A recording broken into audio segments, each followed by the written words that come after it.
or not the system, towards the station. Here it is. It's this orange thingy. The orange thingy, it says 1.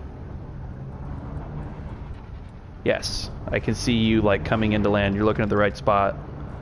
Do I have my landing gear out or not? So there's a little blue dot on the right-hand side, in the bottom right corner.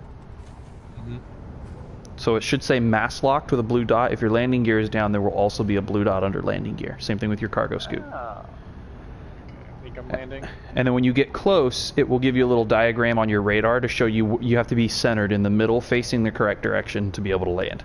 So you have to kind of inch into that little circle. It gets easier after you do it about probably 10. On your 10th try, it will get much easier. How about right now? Help. Keep going. Oh, I lost contact. You're going to do it. That's okay. That means that a contact is another ship in the area. It means somebody left your scanner range. If you gain a contact, it means someone came within range of you.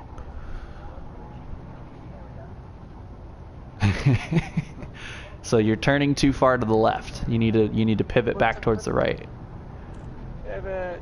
Nope. Pivot. Nope.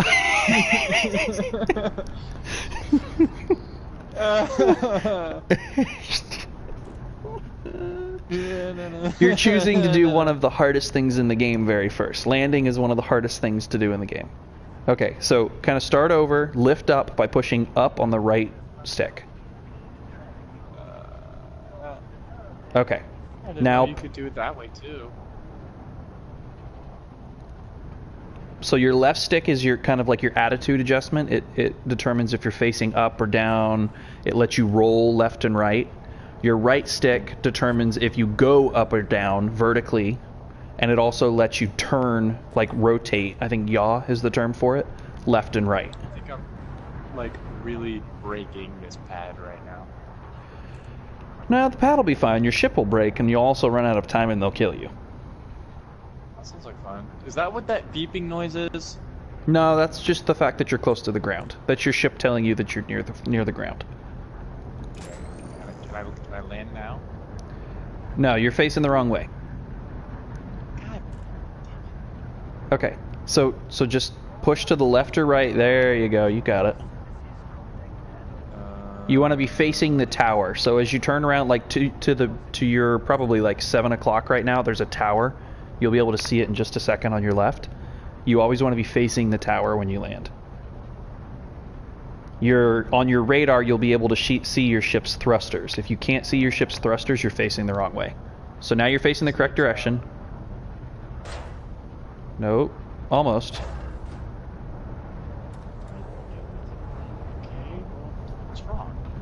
That way. That way.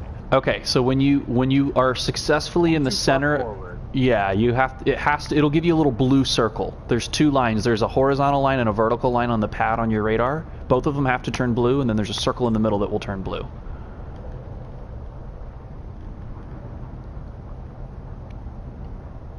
Nope, you're turning too far to the left. Well, I gotta spin all the way around just so I can back up. No, you don't. Right? If you hold down, so your throttle on the right hand side, your R1 throttle makes you go forward. Your L1 throttle makes you go in reverse. Oh, see, I didn't think that it would let me go in reverse. Yeah, you can back up. You have probably, depending on the ship, most ships have about 50% throttle in reverse that they do forward. 25 to 50%. So you can go half as fast backwards. One final thing of control that will help you be able to do this. So right now, if you see how you're turning to the right without moving anywhere, you can also click the left button, stick in. So press the L3 button, and it will let you move left and right, side to side without turning. So your ship actually like hovers to the left or hovers to the right. So you can switch between. Does that make sense? Yeah, there you go. Yep. But you have to remember to switch back and forth between the two. So, bam. Nailed it. My goodness. Okay.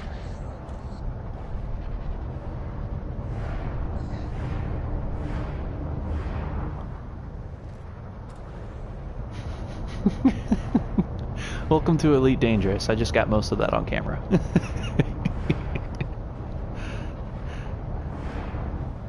So now you're taking off again? Or are you... Oh, you're using starport services? I don't know. Am I using starport services? Did you hit enter the hangar, or did you hit starport services? I hit enter hangar. Okay, so there's a menu button. You have two options. Either return... Well, three. Return to surface, which is useless. Launch, which returns to surface and then kicks you off the pad so you can fly away. Or starport services, which lets you access a whole bunch of other menus that like would take hours and hours to explain all of them to you. So yeah, that's a lot of menus. It's a lot of stuff to learn. For the moment, the best idea that we can probably go through is figuring out if you want to be a combat pilot, a trader, or an explorer, and then focus on teaching you how to do one of those three things. Okay. What do you and Spencer generally do? Spencer and I generally are we're combat. I mean, that the game honestly is kind of tilted in that direction. Explorers, it's fun. You get to go see lots of cool stuff, and you can like find interesting looking things in the game. But it's a pretty like monotone, play by yourself kind of thing. Trading is a good way to make money, but it's extremely boring. Like turn on Netflix on your laptop while you play. Boring. It's like, you know, it's a simulation game. It's like playing SimCity. So combat is the closest thing to exciting content. This game is a very technical, heavy game. So what I'm hearing is combat. Combat, probably. By the sounds of it, if I wanted to do exploration, I can just do that whenever. Just go find a place, fly around. Right, yeah, and exploration is really it depends on how you're kitting your ship out, right? Like an exploration ship typically doesn't have weapons, it has minimal shielding, but it jumps really far from star to star, which is like the opposite of a fighter. So once you take off and fly away from the pad a little bit, and like the landing or the takeoff sequence ends and they tell you like, see you later, Commander. Do me a favor and let's get you in a wing with me so that you can find me if we get separated. It's basically like partying up. It means you're flying like, you think like World War II, you're flying in a wing with someone. It's like your wingmate, your squadron kind of deal. I saw you a second ago. Where'd you go? Well, that's why we're going to turn on wings so that you can see me better. So down on your once you get enough altitude, down on your radar, you should see a bunch of little sticks with triangles or squares on them. A stick that is going up is vertically above you. A stick that is going down is vertically below you. If it's a triangle, it means their weapons are out. If it's a square, it means their weapons are not out. Speaking of weapons are out. Yeah, your weapons are out. Yeah. How do I put them back in? Press square. That deploys what's called hard points, which isn't just weapons, but most of the things that are hard points in the game are weapons. There's also mining lasers and other kinds of things. Totally not going back in at all. Press square. I am. I don't. Now they're even move. Frame shift cancel mass lock. You're pressing triangle, not square.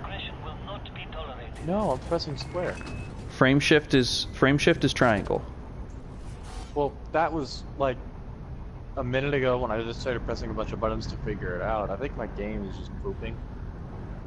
My game is just pooping right now. You put your hard points away for a second and then you put them back out again. So you've been pressing square.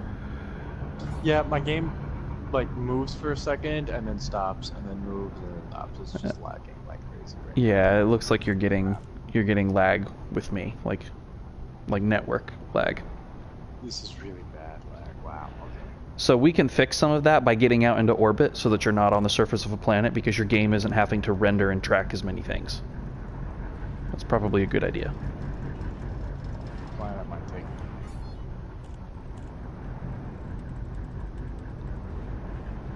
It's gonna take me a long time.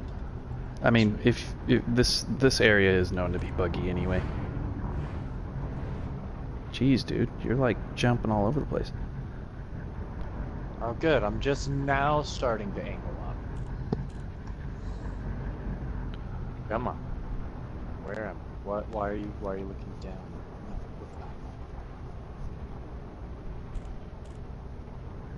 Is your internet really bad or something?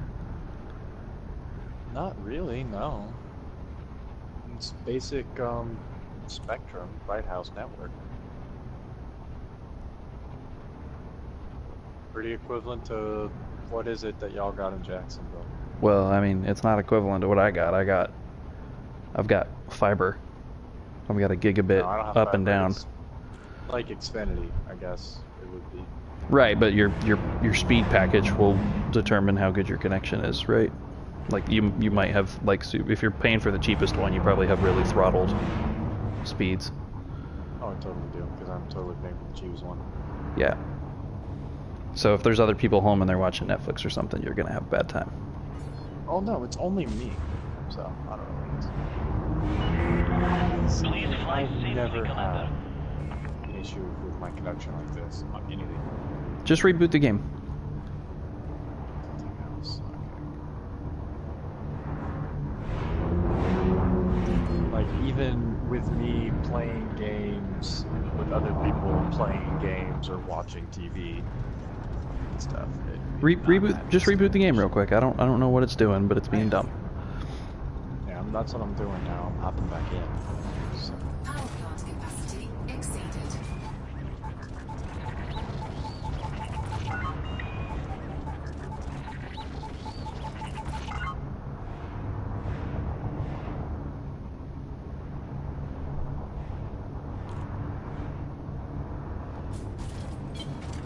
Flight assist off. Flight assist on.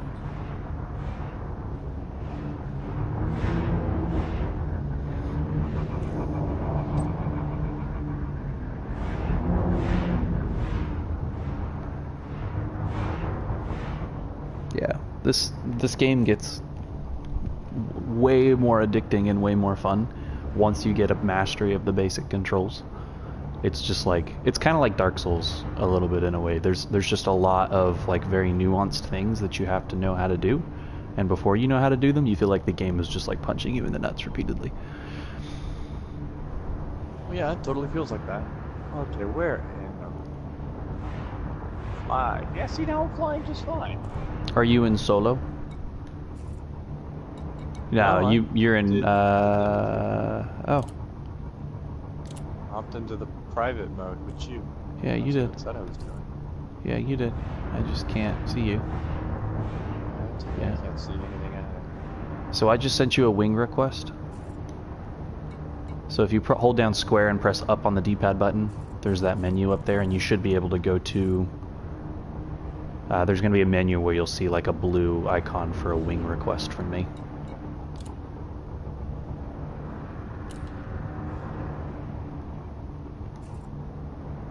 Oh, I've got little mission notifications. That's Yep. cool.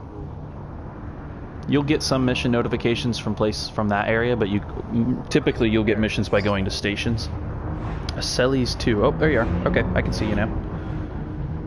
Yeah, it just put you way up high above me. You were too far. You were out of my scanner range. So I'm flying up to you now. I also started flying up to once I got back in the game. I didn't want to get stuck. Right. So the last thing that we need to do while we're in wing, hold down square and press right on the D-pad button, and then go to the functions tab. There's going to be an option called beacon. If you turn that on, it lets me see you even when we're not like physically near each other in the game. Alright, turned on beacon. Yep, there you go. So now no matter where I go and no matter where you go, we can see each other. Or we can see where each other are, at least, like the area that you're in.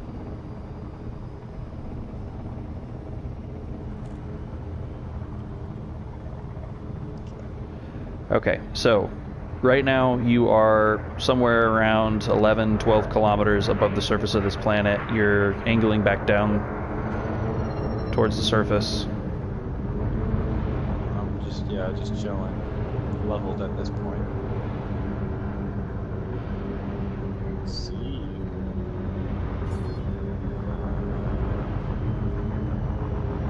Faster. Yeah, my ship's a little bit faster. It's a bit more expensive than yours is. Man, I put my guns back out.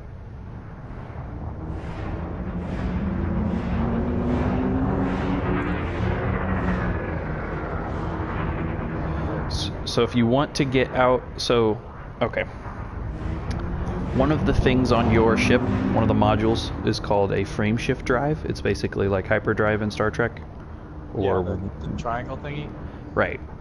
So in Yeah, order that's to as far as I got with the tutorial because I couldn't figure out how to get out of it. out of what? Frame shift. Oh, where you were jumping and then you couldn't figure out how to get back down onto a planet or out of warp. Yeah, they wanted me to jump to this place, and then I had to go to this station, and I couldn't figure out how to get out of the triangle situation, so I kept overshooting the station. Got it. Okay. So you already figured out that in order for like to leave, you need to activate your frame shift drive, and then in this case, since you're on a planet, it's going to make you point straight up. You have to gotta, like fly up at a 90-degree angle. There you go. You got it. Frameshift drive charging. 4, 3, 2. I'm in space. So go ahead and throttle all the way down for a second, just so that you don't go flying off into the abyss, because you will accelerate to like 1,300 times the speed of light if you stay throttled all the way up in frame shift for long enough. You'll get going pretty fast, which will put you far away from everything, because you can just fly out into the black for ever and ever and ever and ever. Like there's not like a wall out there. You can just go. That sounds like, where am I? Let's take you to another station that isn't a planet, because most of the stations you land at won't be planets. You typically won't need to go to planet stations. They're a pain because the gravity makes it hard to land. If you go to square left side, what's going on? You okay? No, I'm just moving. Why are you back down I'm catching towards? up to you. Oh yeah, you're like way down there. Okay. Yeah, my thing was it was pooping on me, but now I'm catching up. I don't know why your game is You're doing like a that. big shiny bright light. Right. So when you're in frame shift, you're actually like kind of like in another dimension, and the effects of that, I mean, this is the game explanation, right? You're in a different dimension, moving like kind of like wormhole style. You're manipulating like the gravity around your ship to make yourself go really fast. So it looks like you just dropped out of frame shift. Yeah, I just did. So You I don't pressed. know why it wouldn't let me do it before, but Well, you were going too fast before.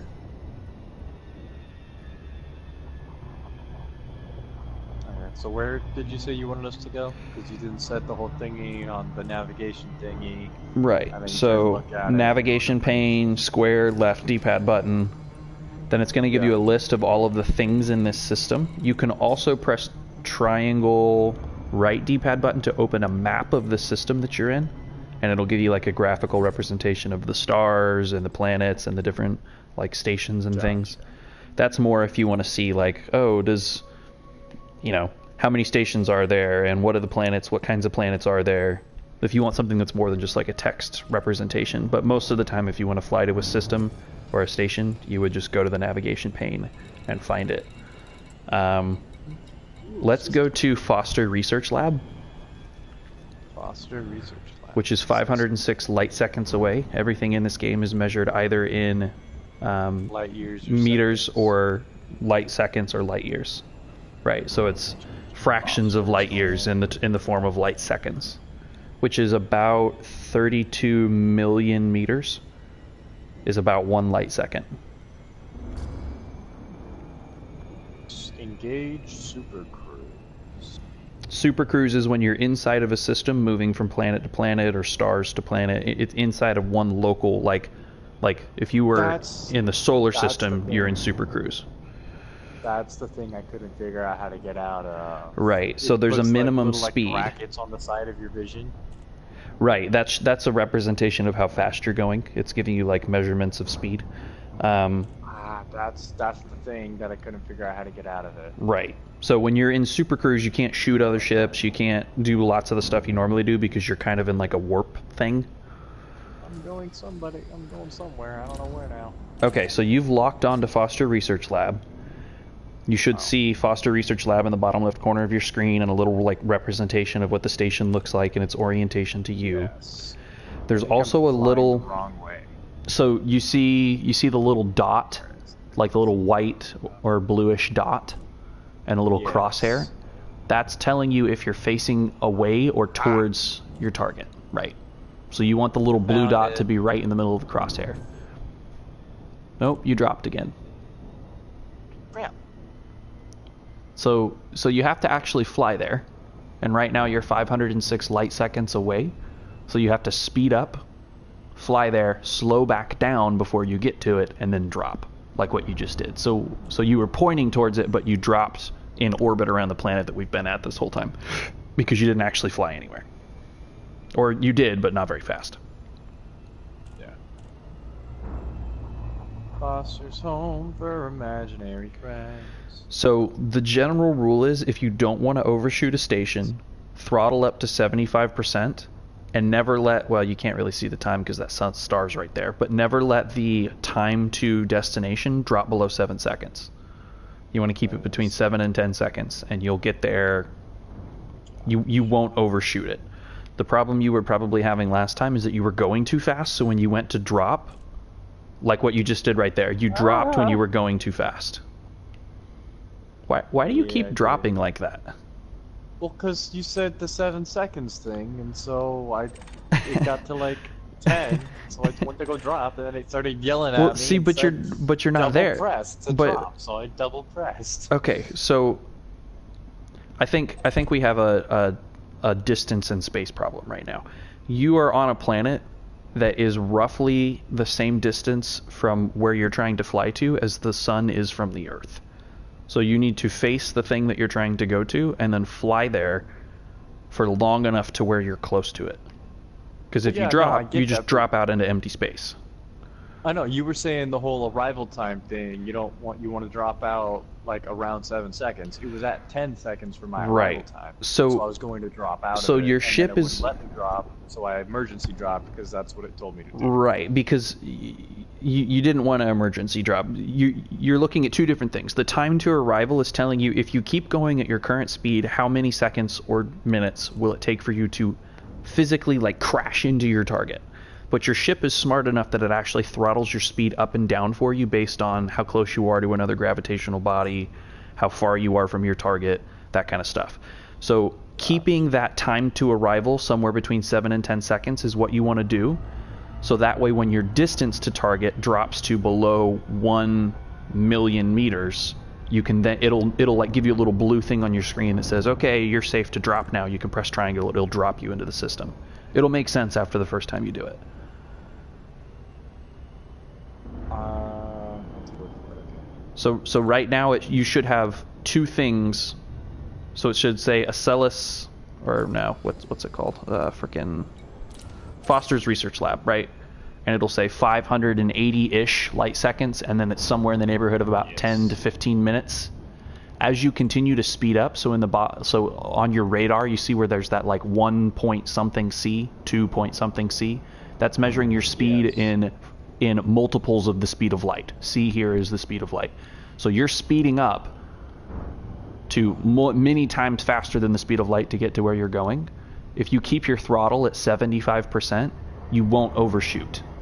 If you throttle all the way up, you'll have to throttle back down before you get to where you're going. Otherwise, you won't slow down fast enough to be able to drop, and you'll fly past your target. So that's why it's a good idea, at least at first, to just leave the throttle at like 60 to 75%. That way your ship will automatically slow you down well enough that you don't have to do anything other than just point at the target and press triangle when it tells you to drop. If that makes any sense. The speed that your ship flies at when you're in supercruise depends very heavily on how close you are to gravitational bodies. So if you fly close to a planet, it'll slow you down. If you fly close to a star, it'll slow you down. If you're in empty space in between things, you go much faster. So that's why your speed will kind of jump up and down on you. What do you mean? It still says I'm going too fast. So on the left-hand side, there's a distance and speed meter. The distance and speed both have to be in the blue. Well, yeah, it was. No, at this point, I put my throttle all the way down at 0 because I was below the blue. It's Right. telling me I was going too fast. So you're going too fast to just trust me. You're not. We're side by side right now. You're not close enough to drop. You're about 10 times too far away.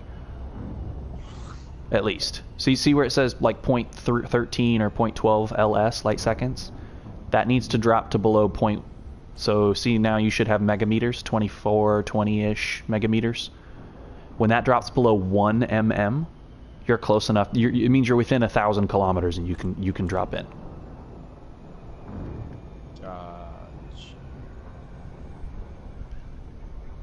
And you see how as you throttle up and down, that time to arrival time goes up and down? That's not like a speed indicator. It's more, if you didn't change your speed, how long would it take you? And 7 seconds is kind of the sweet spot.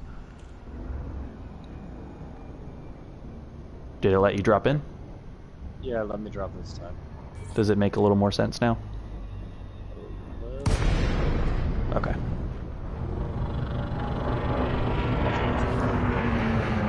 So, docking at a space station, this is a small one that doesn't have a mail slot, is very similar to docking at a planet. You have to get within 7.5 kilometers, and then you go to the contacts page on the left-hand side menu, select the place that you want to dock at, and hit request docking. Docking request. Toss yourself for imaginary friends. It'll then say, okay, proceed to landing pad, whatever. And then you'll be able to see in the distance there's a couple of landing pads that are lit up right now. One of them is the one I'm landing at, and one of them is probably the one you're landing at. Which one did it tell you you're landing at? At number... I'm going to number 2. One is not where you're going, because that one just turned off. So there's another one somewhere on the surface of this thing that you're going to have to fly around and find. Because it's in space, so there isn't like an up and a down, right? Like the whole thing has landing pads all over it. Just a pro tip, there are docking computers that you can purchase that will dock for you. Landing gear deployed. But we have to actually get you to a station that sells one first. You're gonna need money first. Right, so we need to get you to, in a little bit better ship and with some money so that you can have a docking computer, and then this gets easier to do. Docking successful. Engines disengaged. Crap basket just not. What number is it telling you to look for? Well, it was giving me a number, but now it's not. So do you have any blue writing over your radar right now? Released. Engines engaged. Docking pad 3, there it is. Because like I saw it on the info thing for like 2 seconds and then it disappeared. It should say it right above your radar. If you're actually docking, it should tell you like proceed to docking pad whatever. I see it now. I have to go to docking pad 3. Yep. But I don't see anywhere on the station 3. So look towards me. Minutes to figure it out. I'm kind of close to docking pad 3. I'm flying towards docking pad 3 right now. Wait. Oh, here it is. Okay, I see it now. Yep. I had to like spin all around the thing. Yep, it was just on the other side, like the far side from where we jumped in. If we had jumped into the station from a different direction, you would have been able to see it immediately. But since we jumped into it on the side that was like opposite of where the landing pad was, you had to fly around the station to get to the landing pad. Oh, what did I do?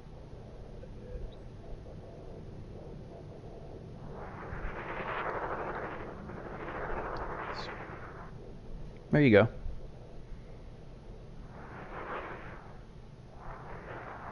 Close.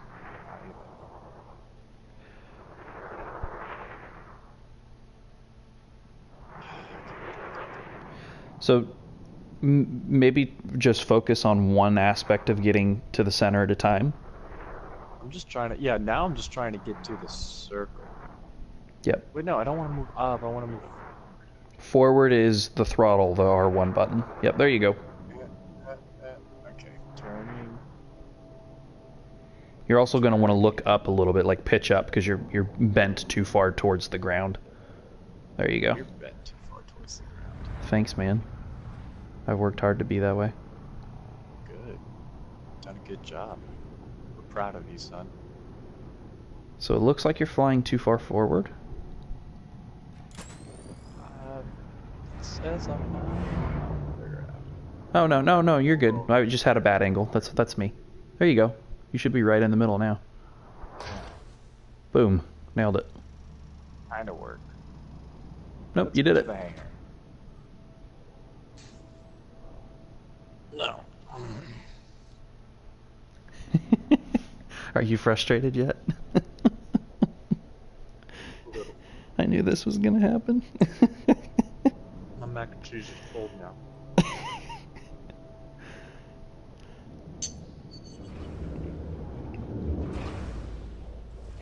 Swear if this thing starts moving with the controller again, I'm gonna hurt somebody. If it does, just press R3 and it'll stop. Or I hurt somebody. Or you could hurt someone, yes. If you wanted to, you could hurt someone. Alright, let's look at my services. Hello, Foster's Home for Imaginary Friends. Service me.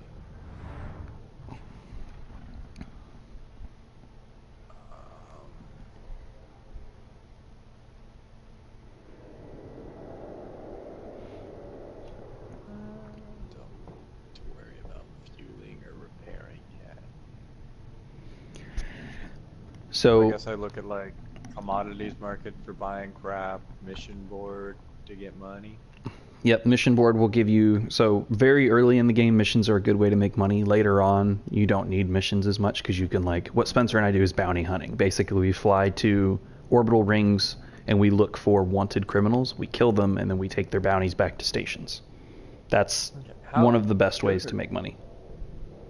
How expensive are things credit-wise in this? Because the first two things I'm looking at are, first one is 400,000 credits, and then the other one's 500,000 credits. So from the perspective of a brand new player, that's very expensive. From my perspective as someone who owns mid to early late game ships, that's like basically a penny. Like I could buy Ooh, I just found the one several thousand ships for that price. No problem.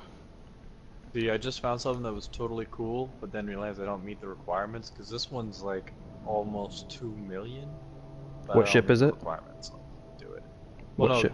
the mission. I have to mine 146 units of lithium hydroxide, but I don't meet the requirements for it.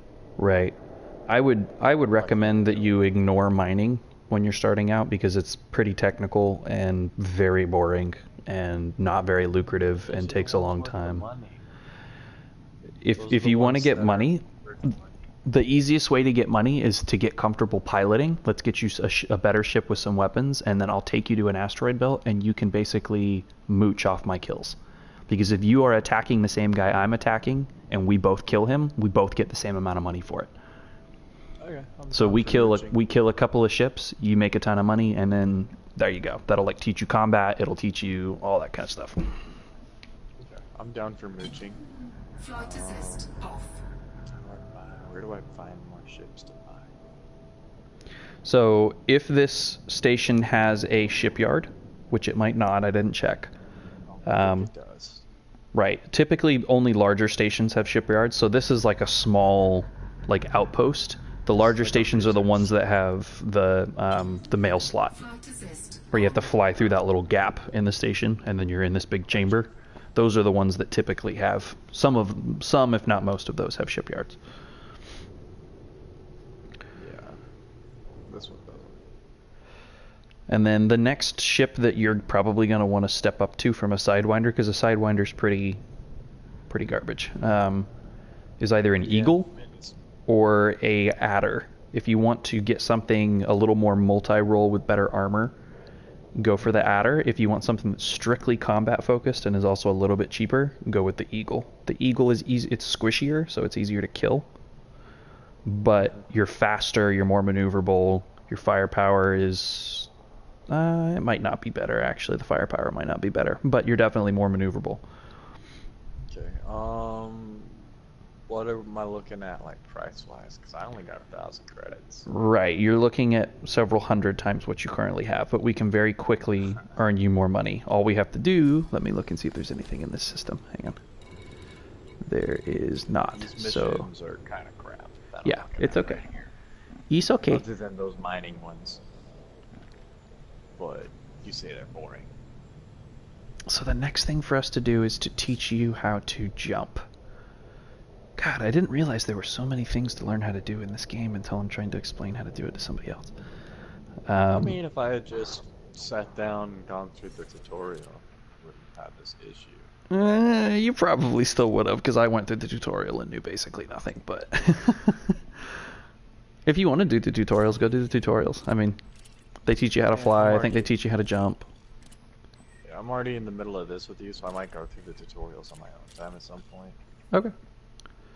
I'm trying to think. Weird. Weird will be a good system for us to go to. That's a decent spot. Okay. So did you open up the system menu when I mentioned it earlier? Yeah, I kind of like glanced at it. So it was triangle and right. If you press triangle and left, it opens the galaxy map, which gives you all of the different stars that you can go to. So if you zoom out with the L2 button, zoom in with the R2, you zoom out far enough, you can see the Milky Way, Sagittarius A in the middle, blah, blah, blah, right? Zooming out all the way. Hey, Sagittarius A+. Let's go to that one. It would take you multiple days of real-world game time in your current ship to get to Sagittarius A. And if you died, you would go back to the bubble, because there's no space stations between here and there. Bet. Trying to find it.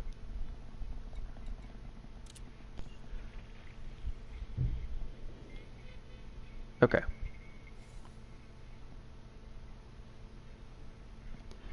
So we're very close to a system named Wyrd, W-Y-R-D. And if you have the jump range for it, that is a place that I know that we can go to. We can do some combat there, I'm pretty sure. Or we can get you some money. This weird station. So if you go to are you in the star system menu? I'm in, yeah. So if you go to the tab that looks like 3 little dots connected by lines, so press the R1 or L1 button to switch between the tabs. Ow. There's a search thing. You can hit X and then type in a system name. So WYRD. Much easier than trying to eyeball it. Yeah. Okay. Yeah, way easier. So it's super close to us. I think it's in a straight line, like 15 light years away. But you can only probably jump about 10 light years, is my guess. Is that about right? Your guess is good as mine. I have no idea. I don't know. I mean, we can figure it out when you're outfitting your ship for the first time. But this would be a good game to watch some like introductory tutorial videos on as well, because they'll kind of walk you through like, you know, how to kit out a ship and what modules are and what modules do and like how to make money and all the different, like, this is a good game to kind of watch that sort of stuff. Now that I think about it, I don't think Eric's this dude on YouTube who I watch for a lot of game stuff. I don't think he plays this. I can't use him. But like I've used him for a lot of stuff with Monster Hunter, Destiny 2. Right. All sorts of stuff. Yeah, this video game is like the Dungeons and Dragons of console games. It's very technical. There's a lot of fun and a lot of really nuanced like ways that you can play. There's a lot of open like ended freedom, but because of that you also have to kind of accept that there's a sharp like introductory learning curve to being able to do any of it. Like taking off and flying your ship without crashing into things takes like 3 hours to figure out how to do successfully. And then like everything builds on top of that. So did you search for Wyrd, W-Y-R-D? Yeah, I did. I just selected it too. I'm back out of the thingy now. Did you select it or did you plot a route? I pressed X on it. Okay. So go back to the galaxy map. I wish I could, like, I was sitting in the room with you. This would be way easier to show you stuff.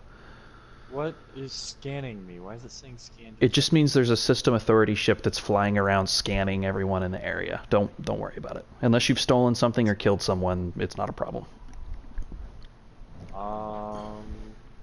What if I did? Then you are secretly very good at this game because I didn't notice. Exactly. Okay. Speaking of being secretly very good, how do I Okay. plot a chart thingy? So if you have a planet selected, you're looking at a little menu and it'll say like distance, star class, allegiance, population, all that stuff.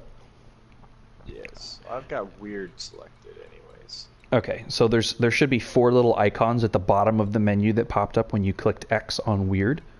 The second one from the left is plot a route. You want to click on that one and it will automatically program in like a series of jumps into your navigation panel that will lead you to that system. I am not seeing that. Okay. What are you seeing? Good question. Is your screen currently centered on the system weird? It's like I hopped out. I'm gonna jump back over to it and try and do that again. So, yes, I am centered on weird. And you pressed X on it. Pressed X on it. I've got the little orange cursor. Here it is, thingy sitting on top of it. There's like something highlighted in red that just looks like it's saying I selected it. Okay, right next to the button that says that you selected it. Oh. There's a button. You have to kind of push right on the D-pad to get over to, but there's a series of buttons. There's a bookmark location, system map. Routing failed. Oh, it looks like you can't actually fly there. Route plotting. I can't go. It's too far. So your ship doesn't have enough jump distance to actually like make it to that system. Yeah, this ship is lame. Yeah, it is. It's pretty lame. Well, where can I go? What is your maximum jump range? So on staying in the screen that you're on right now, It's totally cool. if you go to the tab that you know, the tab where you searched, where you clicked on X on that box that let you search, at the very bottom of that same tab, it should say jump range with a number next to it. What's that number? The same thing with that tab. Jump range 6.7 light years is my max, but I guess I'm not at full fuel, so I'm at 6.02 right now. Okay, so in a single jump from like star to star, you can't fly any further in between stars than 6.02 light years right now. And it Probably not even the distance between one system to the other. It's not most systems, but some systems are that close. But weird is like 15 in a straight line, and there aren't any systems that are within 6 light years of weird. So it's kind of locked off to you because you can't. There's no system that you could jump to and then jump to weird because it's too far from other systems. Gotcha. Okay. So we need to find a system that's within 6 light years of us that you can jump to. Scan detected. Let's see here. Whatever this Aranin thing is, I can.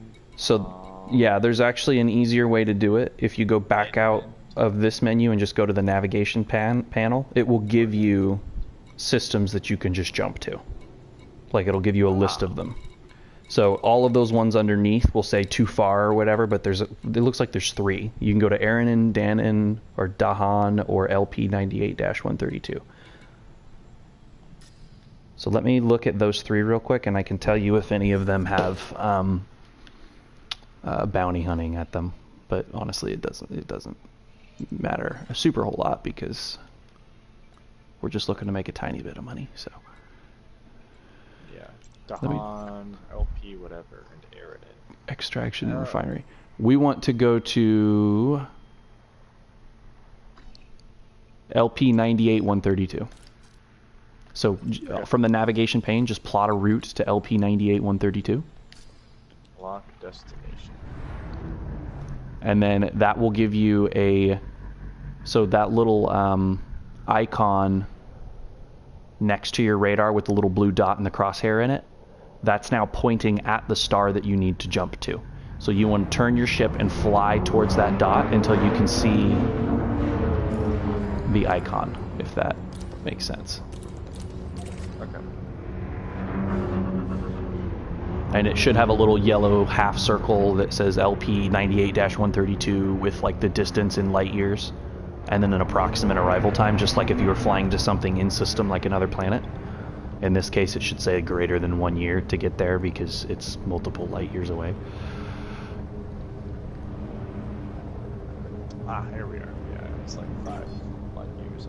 Right, so if you target something in system and press triangle, it'll put you in super cruise. If you target another star and press triangle and you can jump to it, it will put you into hyper jump, I think is what it's called, and you actually jump to that system.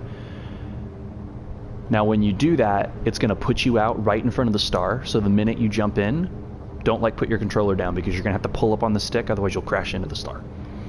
Yeah, it did that to me during The training. Yeah. What do you mean you can't comply?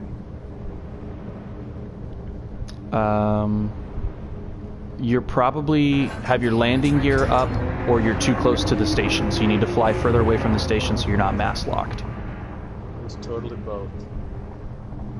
Mass locked means you're too close to another massive object like a big ship or a station to make a jump. It's kind of like Halo. They don't do jumps in atmosphere because it messes with stuff. You have to kind of be out on your own. Yep. So if your guns are out, your landing gear's down, your cargo scoop is down, or you're mass locked, you can't jump. Frameshift drive charging. Now it's working.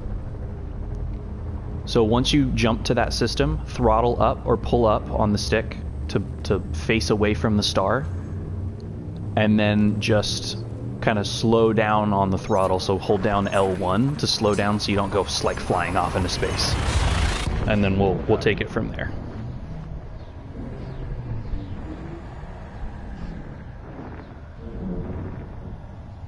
Go. Ah!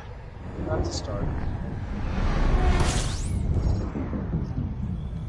Yep, there you go. See, the issue was the whole flying off into space. Yeah, that just means you have to throttle down so that your speed decreases, otherwise you just like go crazy far. Speed is on a logarithmic scale in this game, so you go real far real fast.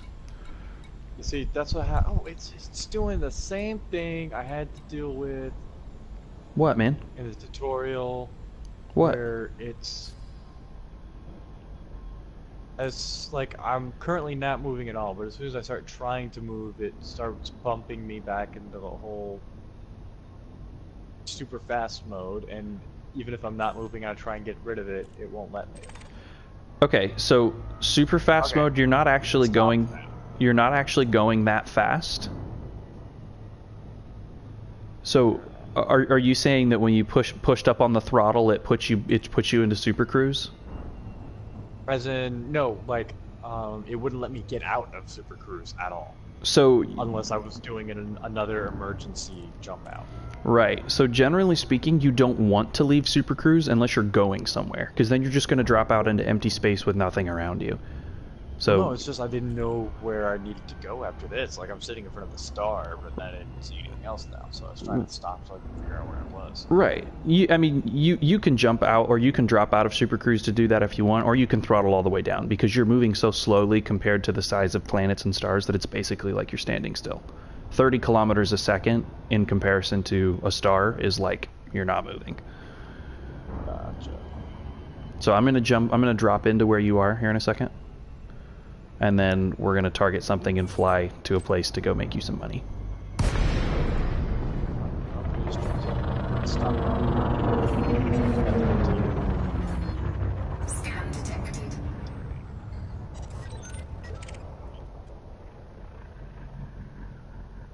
This ship turns so slow. So are you saying like the turn with the right stick is really slow? Yeah, so I'm trying to turn around to you. So it's actually easier to put your throttle on a little bit, rotate your ship, and then pull down on the stick to kind of lift up towards your target. So instead of turning left and right, kind of think like a plane. Like you want to turn into it like a jet fighter does, where you roll or pitch on your side and then like pull up into the thing that you want to face. Okay. Hi. Hey, I'll shoot you. if you do that, the police will come and kill you. I'm gonna put it back. So If you open up the navigation panel in your on your systems menu right now, there's a couple different things that we can go do. There is a resource extraction site that we probably don't want to go to because we'll die, but compromised navigation beacon. You see where it says compromised navigation beacon? I see that one. That's probably the best choice for me right now. At the moment, yeah. So go ahead and select that, and that will put a little note, like it's actually behind you, probably at your 6 or 7 o'clock right now, like over your head above you. I think you're, yep. So if you turn and face that, throttle all the way up, and then press triangle, you'll start hyper, or what is it called? You'll frame shift jump towards it. You'll go back into super cruise towards the object. And the reason we're going there is because all NPCs, when they leave or enter a system, they always stop at the navigation beacon. So that's a good place to find wanted ships when you're first starting off, because there's also a lot of police there that will help you fight wanted ships. So you can get the bounties, but you don't have to do all the fighting by yourself. Gotcha. Frame shifting. Let's go. Now, in order to frame shift, you have to have your throttle up. So it's going to tell you that you need to throttle up in a second. There you go.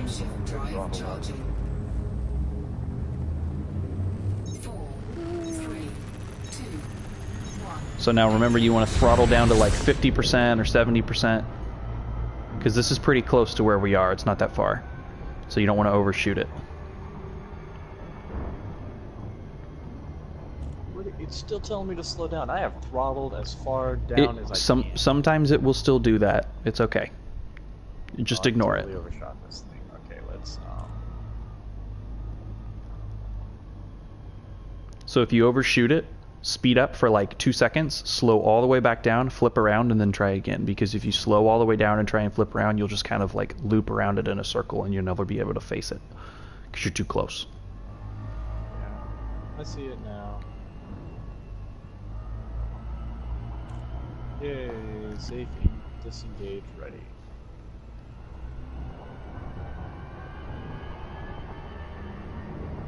I guess Spencer's not going to play tonight.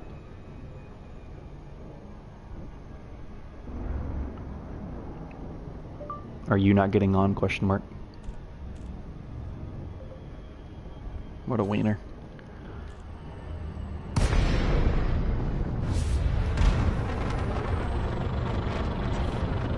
Alright, hang on, give me 1 second. Frame shift drive charging. 4, 3, 2, 1. Engage.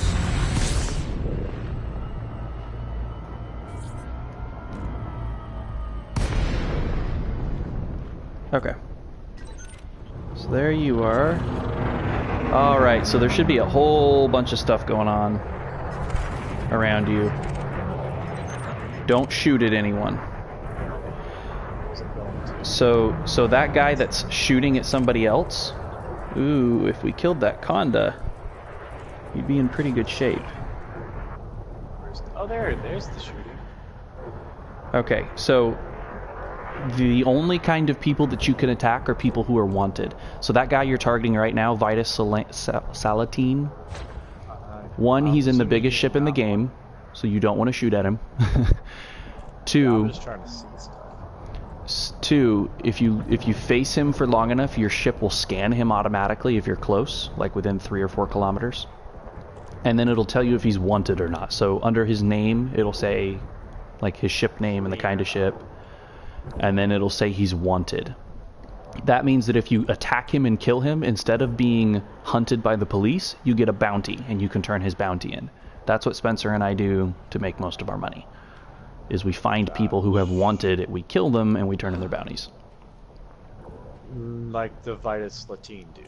Yes. Now, if we killed him, you would make enough money to buy a new ship in one go. The downside is that he is very big, and I am not in my combat ship. I could go... totally can't beat that. Not by yourself, no. He would smoke you in about 3 seconds. Yay. I could go get my combat ship, but it would take me a little while. I don't know if you want to wait for that. So we can either wait for other people to fight him, or we can find someone else who's much smaller and kill them instead. There's Atin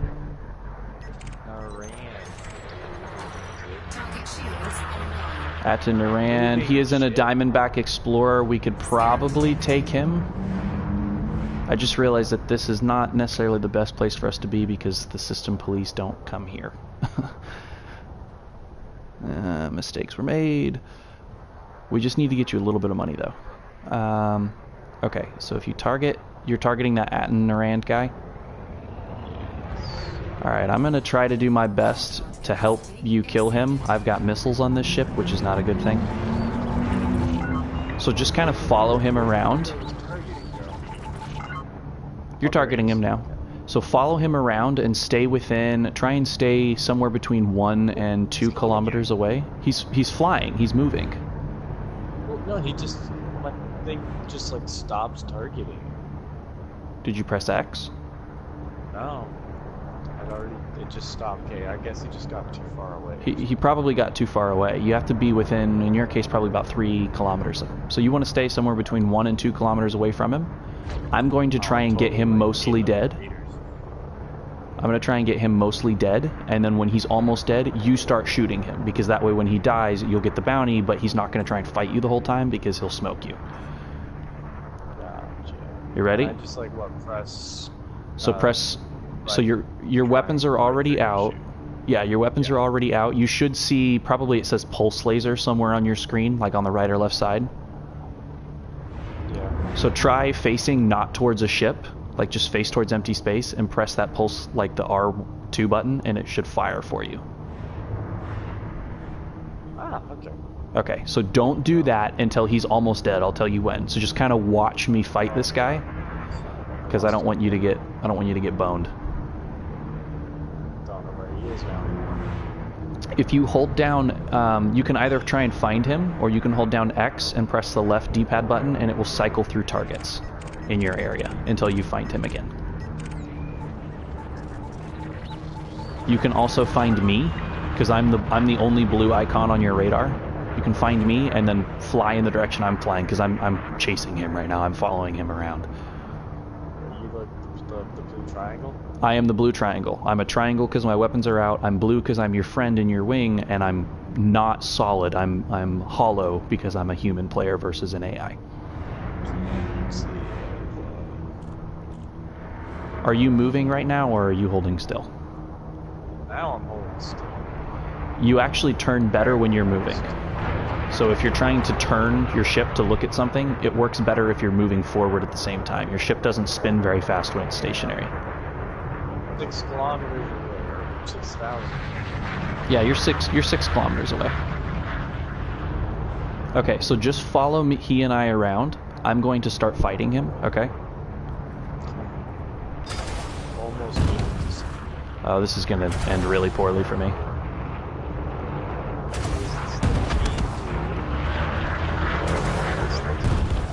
This is going to be real bad for me. Oh, there he is. Yeah. I don't know if I'm going to be able to take him. This is going to be real bad. Very shot. Well, if you want to come fight him, go ahead. He's going to circle around you. Under attack. He's ignoring you mostly. My problem is I don't have any good weapons on this ship. So I'm going to have a real hard time killing him on my own, which is bad. I should have brought my other ship. That was dumb. Are you shooting him? Yeah. Oh, well, good. At least he's ignoring you. This is totally just bouncing on that shit. Well, he's got shields. We have to wear his shields down, and then my missiles will kill him really quick. But the hard part is getting the shields dead. Oh, I'm getting shot at now. Just...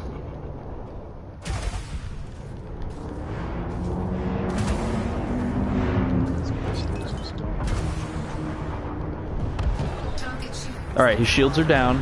I'm going to try and hit him a little bit more. We may be able to get him. Hang on. As long as his shields don't come back super quick. Keep hitting him. Yep, there you go. Keep hitting him.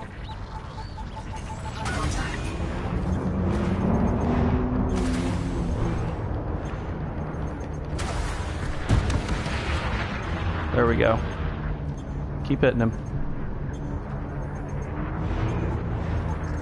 Frame shield charged. Oh, he's trying to jump away.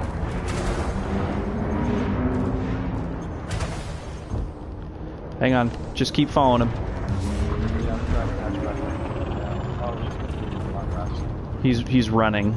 He's trying to run. I can't. Hang on. Target shields online. I might be able to kill him still. Target shields offline. Yeah, he's. Yeah. I'm gonna get him. I'm gonna get him. There you go. He's dead. You should get money here in a second. 106? Oh, we did. Yes. You now have enough to buy an eagle, I think. Okay. So that's your first kill. Because it's faster than this thing. It is. It's much faster. I almost crashed into you. Oh no, you're okay.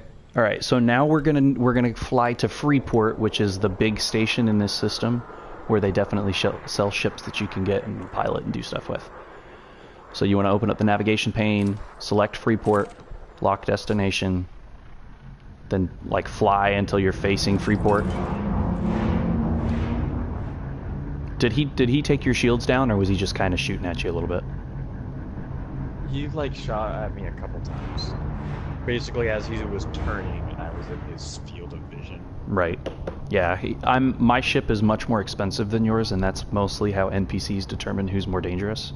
So he was mostly trying to kill me because they always target the most dangerous foe first, which is usually the player.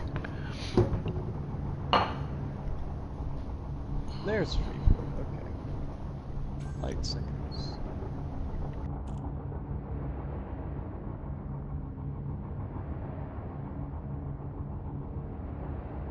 How much more do I gotta throttle up? Say what? Nothing. I'm just trying. Frameshift drive charging. Now remember that you need to keep your throttle at about 75% or you'll overshoot the port, right? Right? Yeah, keep it in the blue, probably in the middle of the blue. The middle of the blue is a good spot to be, maybe even a little bit below as you get closer, but in general, as you're coming up on it, keeping it in the middle of the blue is a good idea. It's probably orbiting a planet, so you want to don't fly too close to the surface of the planet because it'll slow you down a ton. Plus, if you get too close, you'll like drop into the atmosphere and it'll damage you, and bad things will happen. So I can't even see the planet. it's because you're still like millions of miles away. You come up on it pretty quick. You'll see it here in a second. You can just see all those little dots, right? Like all the other ships that are flying around. Yeah. Oh, I see it now. I'm looking at. Yeah, there's the planet. That's a cool looking planet. Yeah, I think it's a metal world with rings. So yeah, so you kind of want to go around the right-hand side. Like yeah, you got it. Perfect. Kind of go around the right-hand side there.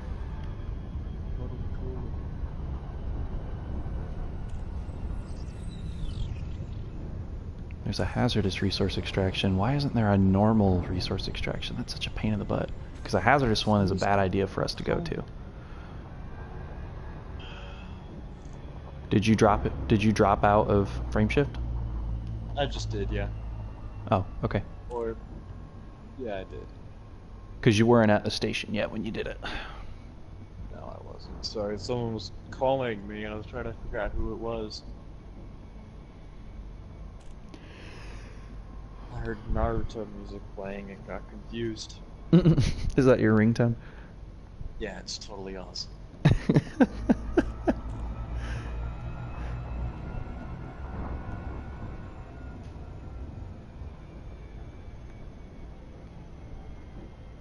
So the station's going to be that little blue, looks kind of like a star, but it's getting brighter and bigger as you get closer to it.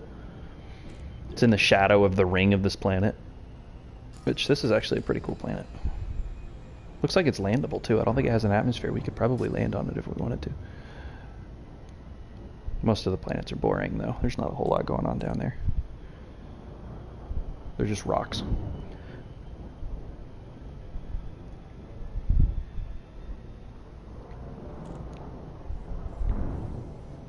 So you're probably going too fast. You're going to want to slow down a little bit. There you go. You got it.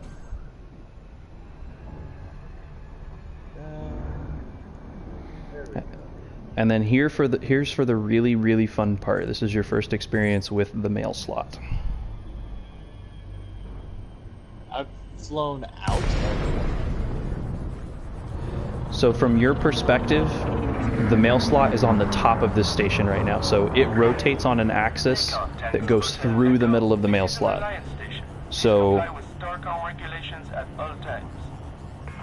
you're always going to find the mail slot on one of the two ends of the station that is like the surface upon which that it's rotating, if that makes sense.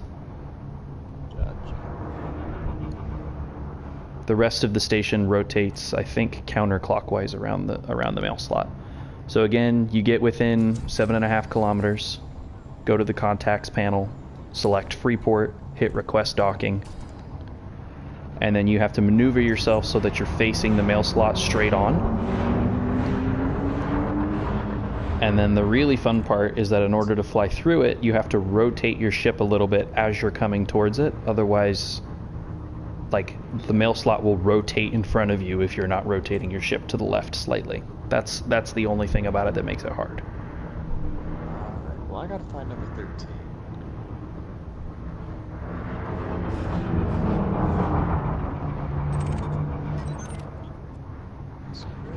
So, can you see me?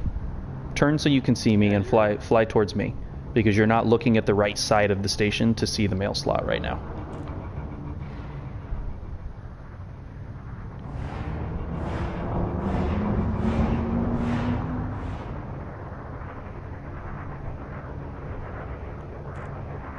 Okay. So now turn away from me and look back towards the station, and you'll be able to see the mail slot. There you go.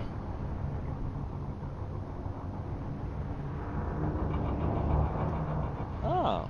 So generally it's a good idea to kind of get some distance between you and the mail slot and just kind of like point yourself straight at it and head at it dead on. Slowly, relatively.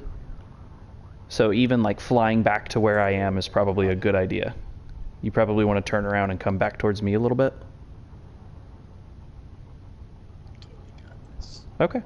I mean, if you think you can do it, then go for it.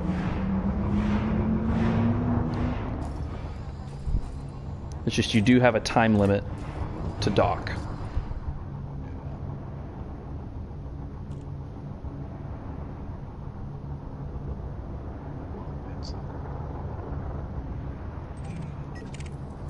Are you making it in? Ish. What the? Well, there's someone leaving at the same time. Dude. Right, because it's like going through a doorway, or like walking down the hall. You walk on the right side, they walk on the left side of you. You always stay on the right. Through him. I'm trying to get in.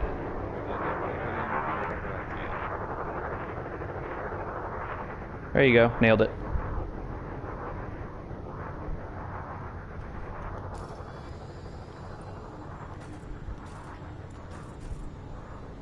Now the nice thing is once you're inside the station, your ship will automatically line up with the station's rotation for you, so that it seems like it stops spinning once you're inside, which is nice. Access granted. Head directly to docking bay 4-4.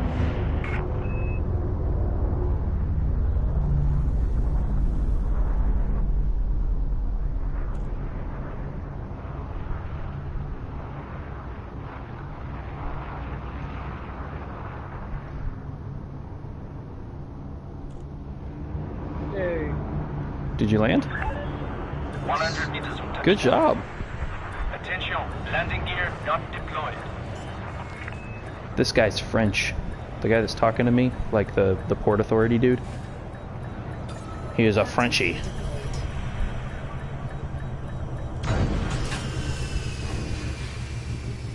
His voice sounds like surrender. Landing confirmed. Land restraints engaged. Okay. So now you can open up the shipyard if you go to Starport Services. One sec. and that will let you purchase new ships. It looks like they sell the Eagle, the Hauler, the Adder, and the Type 6. Shipyard. The Adder is actually just a straight upgrade to the Sidewinder, which is what you're flying around right now. Mm-hmm. It's an all-around better ship than the Eagle, it's just not as maneuverable. So the Eagle is a better fighter, it's more maneuverable and faster in a straight line. It doesn't have, the weapons aren't as good, I don't think. Let me look and see the difference. I don't know, the weapons are the same. Oh, no, it's got a medium. Okay, so the weapons on the Adder are better, it's got better armor. It's a little bit more of what you would call like a multi-role, so you can do lots of different things with it. Not as maneuverable. Right. So if I were you, I would probably get, well, the Adder's pretty expensive. You can trade your Sidewinder in. You don't have to, but you can trade your Sidewinder in and get some of the money back for it, kind of like a trade-in on a car. Yeah.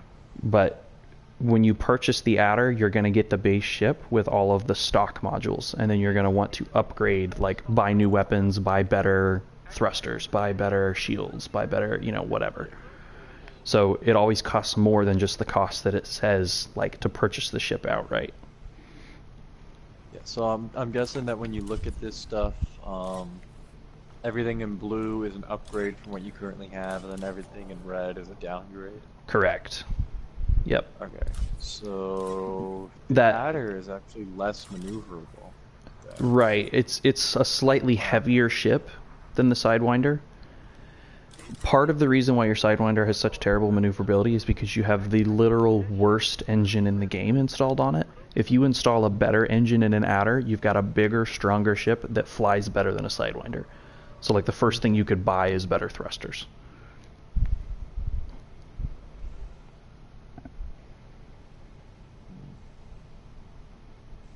And then a Hauler is just something I would get if I wanted to like trade crap. Right. And I'm actually going to purchase an Adder with you, if that's what you're going to get. The Type 6 is a trader. So it's a small class ship that has, I think, maximum cargo capacity of about 120, which is pretty good. I'm trying to decide whether I want to do Adder or Eagle. Because Eagle is significantly cheaper. The Eagle's about half the price, which means you can spend more money on better modules for it. And it's faster.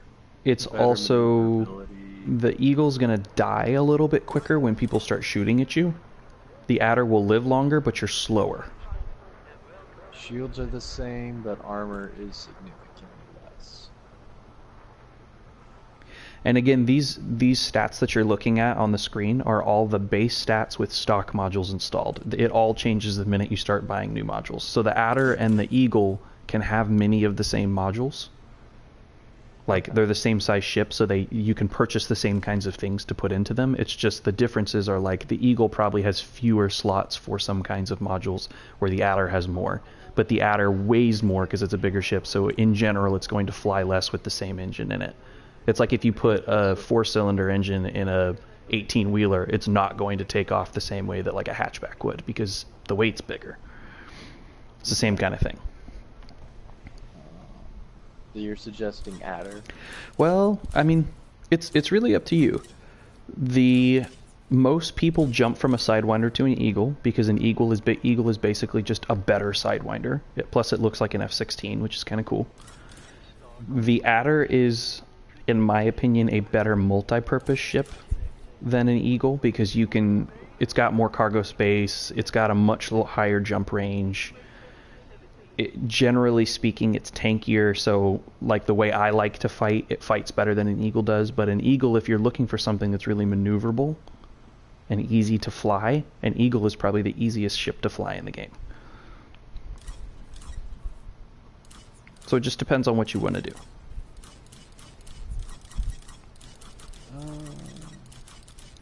Like, if you're in a fight with somebody, like the fight you just had, would you rather not spend less time shooting at the enemy and more time trying to stay behind them so they can't shoot you?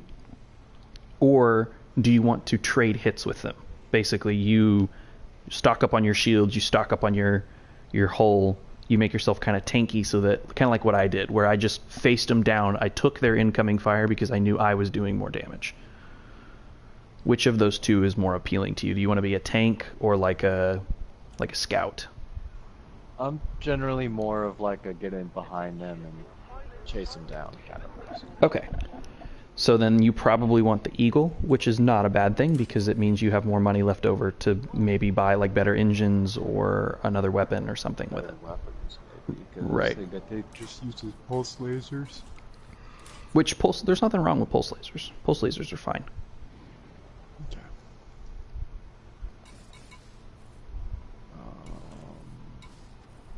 Fertilance. I'm going to transfer my Fertilance here, which is the Fertilance is probably the number one, generally considered the number one combat only ship in the game. It's very quick to kill things. It's got a lot of firepower. So I'm going to transfer that here. It'll take it about 19 minutes to get here. But in the meantime, if I were to exchange my current ship, I would get nothing out of it. you get $0. I get 0. Okay, because I couldn't remember if they gave you money for the Sidewinder or not. It's saying that I didn't. It's saying that I still only have the. Right. So you have a bounty, but you haven't traded the bounty in yet, so they haven't actually paid you. So you basically have like a contract that says we will pay you this money if you bring it to the station. The reason that is the way that it is if you died on the way to the station, you lose the bounty. So you have to kill your target and then make it back alive to trade it in. So if you leave the shipyard, so go press circle once to go back to that main menu for Freeport. And on the left-hand side, there's a little contacts icon. If you click on that, there is I think it's the fines, payments, and bounty claims. And that will let you claim bounties. And then they'll pay you. You should get like 107,000, something like that. Yes, there we go. Okay, I was trying to understand. Oh yeah, I gotta pay a fine to it. About that. Now, hopefully they don't send you to a penal colony for the fine. That would suck. Well, they're not. I paid it. So. Okay. Some systems, if you have a fine, even if it's like 100 credits for crashing into someone, they will send you to jail. Like, they take your money and then they move you like 200 light years to like basically a prison ship, and you have to like go back to where you were before from that prison ship. It's a pain in the butt. I just paid it off. I didn't get rid of my CA. Well, I guess I'll just store the. I mean, Sidewinder. you can always buy another Sidewinder if you wanted to. I honestly have never gone back to a Sidewinder, ever. Like, you will never use the Sidewinder again, unless you just decide to. Yeah. Why not? And see if I feel like messing around with it eventually. And that Sidewinder will stay at this station even after you leave. So if you leave and go, 2,000 light years away, this Sidewinder will still be here at this station. But you could like pay money to have it shipped to wherever you were. So that's what I just did with my Fertilance. Is I said, okay, I'm going to pay money to ship it here so that I can use it. Okay, I was about to ask that if I had to like go back here just to get to it. You could, or you could ship it to yourself. But honestly, it's probably cheaper to buy a new Sidewinder wherever you go than it is to ship one. Yeah. Alright, let's look at my outfit first. So, did you get the Eagle or the Adder? I got the Eagle. Cool. Well, I've got room for one small part. I think you technically have 2 small hardpoints on that ship, and one of them probably already has something in it. For one more. Oh, okay. So you've got 3 hardpoints total. Yes. Yeah, I've got 2 small hardpoint or pulse lasers, and then I've got room for one more small. I've got room for one utility.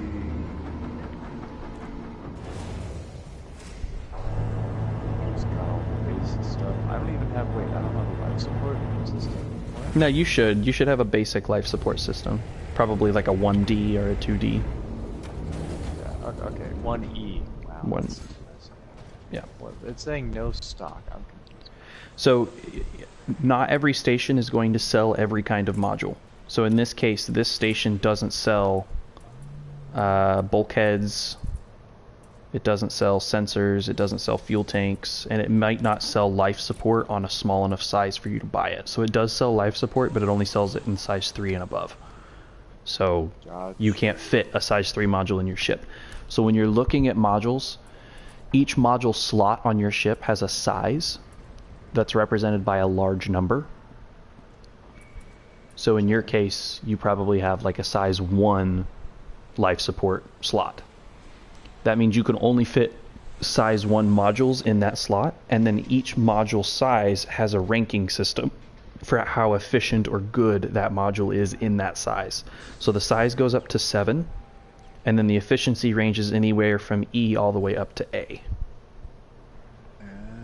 So E to A in size 1 is getting slowly better, but it's the same physical size of module. If you get a bigger ship, you might have a size 2 module slot in your ship for that module type, and then you can get you could get a size 1 E through A or a size 2 E through A.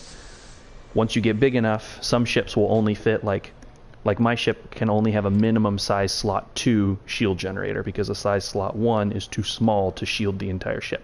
So I have to get a 2, a 3, or a 4. But that's just because my ship's bigger.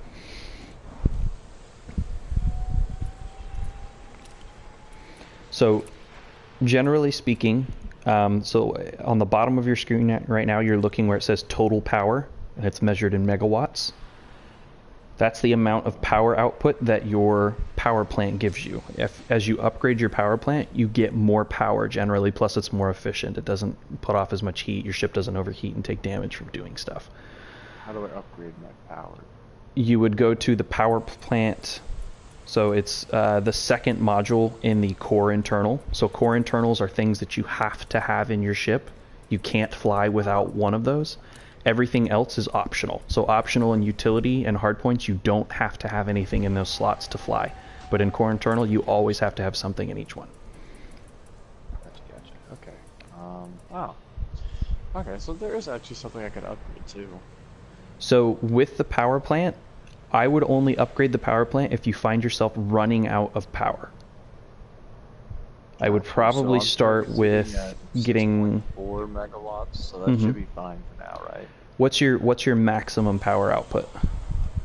At the moment, my max is 6.4. Okay, and you have right now to 7.2. You have two options or two metrics underneath that total power output. It says retracted and deployed. Retracted is when you're just flying around without your weapons out. Deployed is when your weapons are out. So weapons use power, but only when they're deployed. Okay. So you're close, because when I'm deployed, I'm at 6.04. Right. So if you purchased another weapon and put it on your ship, you would probably use more power than what your power plant puts out, and your ship would prioritize and start shutting down modules, which you can control what it does. Like for instance, some people will shut off their cargo scoop because that saves like 3% power, and then you can have a little bit more than what your power plant actually allows for on your ship because your cargo scoop automatically shuts off. But in your case, you may want to get a slightly bigger power plant and then like another weapon. They offer a 2D here, so, which is 1 up from what I currently have. Right. How much is it? It's 5,131, but I can swap it out for what I've already got, and it's only going to be 3,000. How much money do you have total? 58,000, almost 59,000. Okay. So one important thing to remember, and this is like the #1 rule of Elite Dangerous: never fly without rebuy.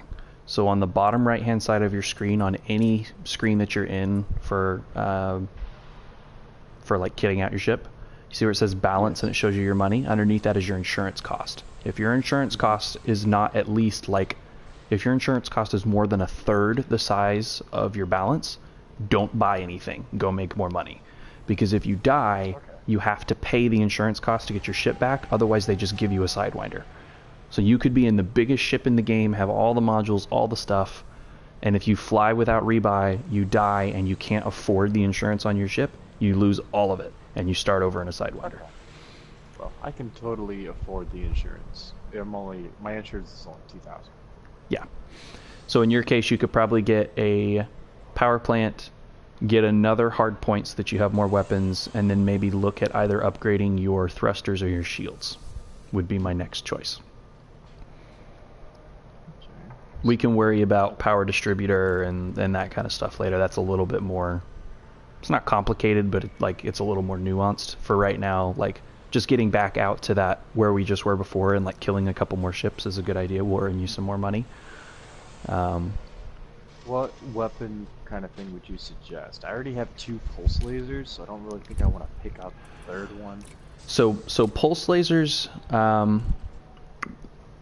the My way other that options are beam cannons and mining lasers. so mining lasers don't damage ships. That's only for mining, so completely ignore those. For mining. So cannons or beam lasers. Right. A beam laser is kind of like a pulse laser, except instead of firing in pulses, it's a solid just beam, but it uses more power at a time, so it depletes. Remember that battery we were talking about with the weapon system and engine? It depletes that faster, but it does more damage per second. A cannon, there's 2 kinds of damage in the game. There's thermal and kinetic. Thermal damages shields, but doesn't do a whole lot of damage to hull. Kinetic does damage to hull, but doesn't do a whole lot of damage to shields. So, Crap, these are totally expensive. yeah, they're very expensive. This is definitely a cannon. So I guess I would just then use my pulse lasers on the dude's shield and then cannon it up afterwards. Right. So the only thing, when you're, man, I feel like I say that constantly, trying to show you all the stuff. There's so many. The only other thing. So, did you just buy a cannon? I'm looking at it. I haven't yet. Okay. So you see where it says 1D cannon, and then it's got the price. The Yes. bottom left corner of that icon, it looks like it's a little crosshair. There's 3 different weapon types in the game, like styles of weapon. There's fixed, which is what that kind of weapon is. There is gimbaled, which means it has a little bit of aim, like auto aim assist, where it's on like a that's what your current ones, your pulse lasers are gimbaled. And then there's turreted, which means they have like 360 degree. They can turn and face anywhere they want to face, and they'll shoot at anything they can see as long as they're not shooting through your ship. That's what this totally expensive beam laser is. Yes. That 500,000 credits, and it's a 1F. I don't know if that's a good thing or a bad thing, 1F. The letter designations on weapons, there's only 1 letter designation per weapon size and type, so I would ignore the letters on weapons. They don't really mean anything. It's more the size that matters. So there's only 1F is the only type of size 1 beam weapon. There isn't like a 1A beam laser. It's only 1F. Well, because this other beam laser I could buy if I had the money, which I don't, is a 1E. Right. And this gimbaled beam laser is an E, and the turret is an F. Yeah, if I were you and I were trying to get a beam laser, I would get a 1E. But in your case with the Eagle, that's probably more power than what your ship can handle putting out very effectively right now. So it'd kind of be a waste. It'd be really expensive, and you wouldn't be able to use it very well. Way too expensive, yeah. Right. So you honestly would not do bad to just get another pulse laser. I could get an upgraded pulse laser. There's a 1G option, which I currently have 1Fs. I don't really get the difference. Well, G is worse than F. Oh, well then I won't do that. Then I should probably just get the cannon then. Well, I mean, it depends. The cannon has ammo, the pulse laser doesn't. So the cannon, you can eventually run out of shots, and you have to go back to a station to reload, and you have to spend money to get more ammo. It's not very expensive, but you do. The pulse laser, you can just go and go and go and go and go, and it just depends on if you have power in your weapon slot or not. Right. Well, cannons also use power. They just use less. So typically, kinetic energy weapons don't use as much of that battery power as a beam, because obviously a beam is, you're basically taking electric energy, turning it into light, and then like firing it at something. So it's using more power. I think I'm probably gonna go with the something different, although it's significantly more expensive. Okay. YOLO. Yeah, that's probably a good idea, because then you can do damage to hull and shields. The only downside to that cannon is that the cannon doesn't fire at the speed of light, and you're firing a fixed weapon, which means that you are going to have to aim the cannon by pointing your ship. It's not going to auto aim for you. That's basically like the whole point of my fight style anyway. Right. That will be very frustrating at first because you're still getting used to piloting. But once you get used to piloting, it gets like fixed weapons tend to do the most damage of any size. So if you have 3 different similarly sized weapons of the same kind, but one is turret, one is gimbal, and one is fixed, the fixed does the most damage, the gimbal does the middle, and the turret does the least. The fixed is also the least expensive, the gimbal is middle, and the turret is the most expensive, because the more aim assist you have, the less damage you do, and the more money you pay for it. Okay. Now, do I want to spend money on anything else?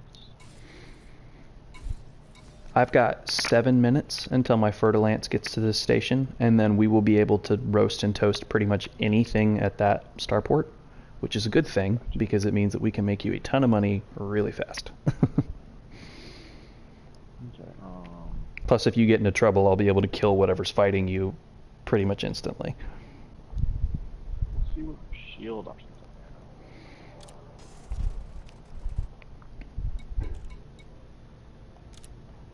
I currently already have a 3E. I could buy a 2E, but that's a downgrade. Yeah, and it's all a trade-off, right? Like, maybe you're more comfortable having a smaller shield because it saves you power. A smaller shield uses less power. You can use that power for something like a bigger weapon or a better something, frame shift drive, or, you know, whatever. Yep. I'm trying. What is this utility? Shape launchers.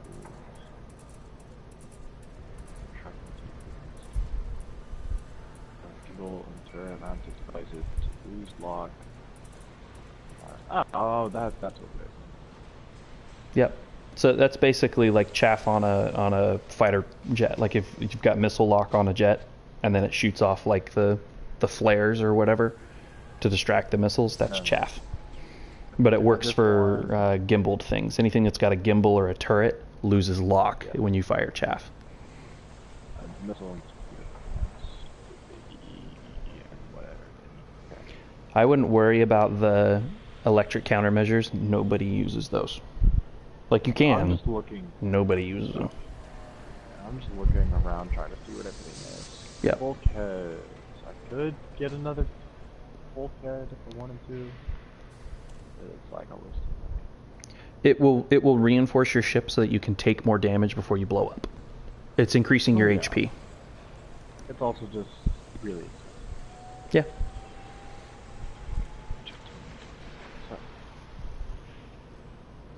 This game is you grind to play the game, and you play the game to grind. Like, the whole goal is to continue to make money, to get better ships, to get better modules so that you can jump farther, fight faster, fly faster, shoot more weapons. Like, there isn't like a win condition for this game. It's more of what do you want to do, and then just point your time and effort and resources and money at that thing, right? Like, if it's getting the biggest ship, or having the farthest jump range, or visiting the center of the galaxy, or, you know, killing your friends in PvP, you know.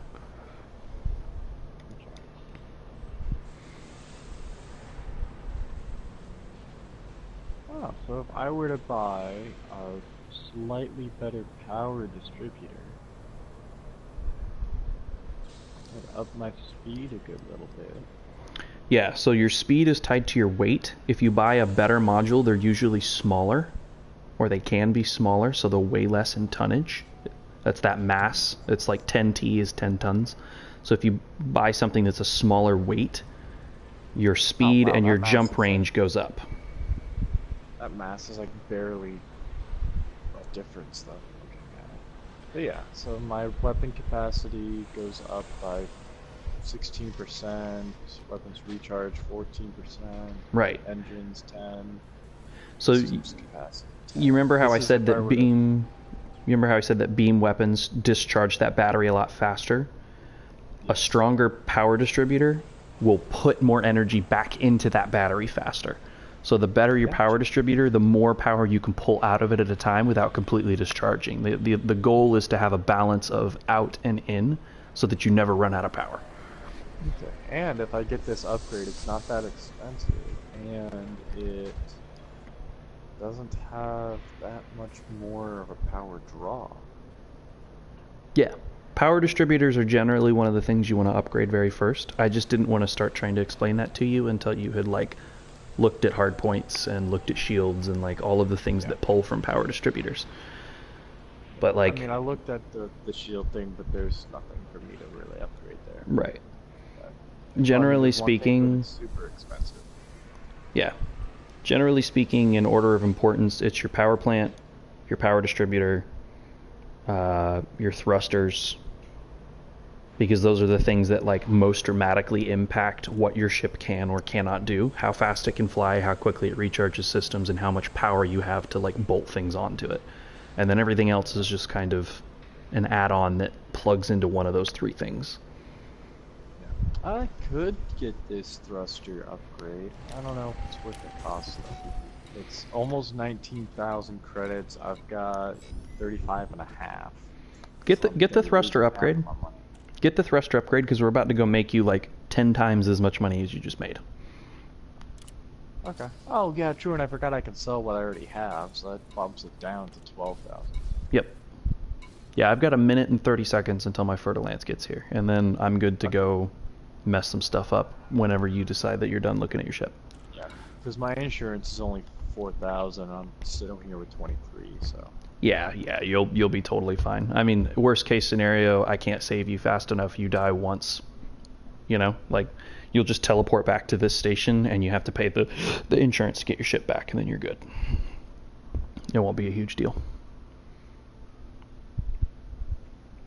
Like right now, most of the modules on my ship cost 10 to 20 times what your entire ship costs right now. And that's like me buying a cannon is buying like 5 of your ship. Is the equivalent cost of a cannon. So like the cost difference right now, you're dealing in like pennies. You're dealing in cents compared to later in the game. I have no clue what any of these optional internal things are. So optional internals, that's where, what's the best way to describe this? So you can buy things, if you're a combat ship, you're going to buy things like hull or module reinforcement packs or shield cell banks, shield generators, that kind of stuff. If you're a trader, you'll buy cargo space. If you're a passenger ship, you'll buy passenger racks or passenger cabins. Fuel scoops let you fly around stars in circles and scoop more fuel so that you don't have to land at stations to refuel. That's cool. There's different kinds of scanners that let you do everything from scan planets to earn money based off of like detail scans to scan other ships to see if they have more bounties to earn more money off them when you kill them. So like a bounty hunter would get a scanner that you can then use to scan for further bounties in other systems, not just the one that you're in. I mean, the sky's kind of the limit. There's all kinds of stuff that you can get in here. You can get SRV. There isn't one here. Oh no, yeah, planetary vehicle hangars that let you land on a planet and then drive around in a little like moon car, basically. If you get bigger ships, there's what are they called? Fighter hangars. So larger ships have actual hangar doors on the bottom of them, and you can have like a friend pilot a fighter out of your ship, which is kind of cool. Yeah, I mean, granted, yeah, there's only a very limited thing of options based on just the ship I've got. Right. Pretty small. So. If you want to do combat, I would go with probably hull or module reinforcements. Module reinforcements protect things like, so like your hull takes damage, which is the percentage health that your ship has on that main screen by your radar, but your modules also take damage independent of each other. So like your thrusters can be shot and they will take damage, and if they take enough, they stop working. your cockpit will take damage, and if it does, the glass breaks, and then you have your life support kick in, and you have to make it back to a station, or you asphyxiate to death. Like, module reinforcement packages protect individual modules, and hull increases the strength of your overall HP. I'm not seeing Oh, does it not have any of those? I'm not seeing any. Yeah, they may not sell I'm them seeing here. stuff like hatch breaker limpets, cargo racks, FSD, interdictors, fuel scoops, prospecting limpets, refineries, and then stellar body skins. You That's don't all it's showing. you have no Yeah, use no. for any of it. Yeah, like one of the things is like, oh, I can have a level 2 military compartment, but they don't nothing in stock for me, so it doesn't matter.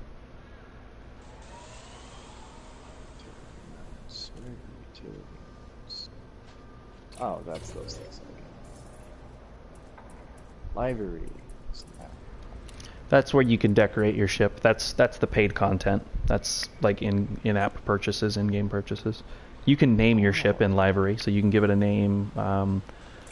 There's a couple of free things you can do, but if you want to like change the ship color, you can change your vessel's voice, like your assistant, to a dude, if you want. You can give it a name. You can you can plaster the name on the side of the ship. And then everything else pretty much is paid. You have to purchase stuff to do it. So like I can't change the color, I have to pay for that, right? Right, I mean, and you're talking like maybe like $3 for a skin pack that has like 5 different colors. So, or not even, it's maybe like $1, like $2, $1, $2, something like that. It's like buying card packs in Hearthstone. It's not super expensive. I think I just named my ship. Yeah, so you can name it, and then there's actual like nameplate. That's where it actually posts like the name of your ship on the ship. Like physically, if people fly up to you, they can see your ship's name. Those are cool. I'm gonna name my Diamondback Explorer Booty Hole Explorer, because that feels like the right thing to do. Oh wait, I gotta spend money for that. I want to spend. Do I have anything that I gotta spend money on all of these? Still have? Not, yeah. Anything below nameplate, you have to spend money. That's stupid.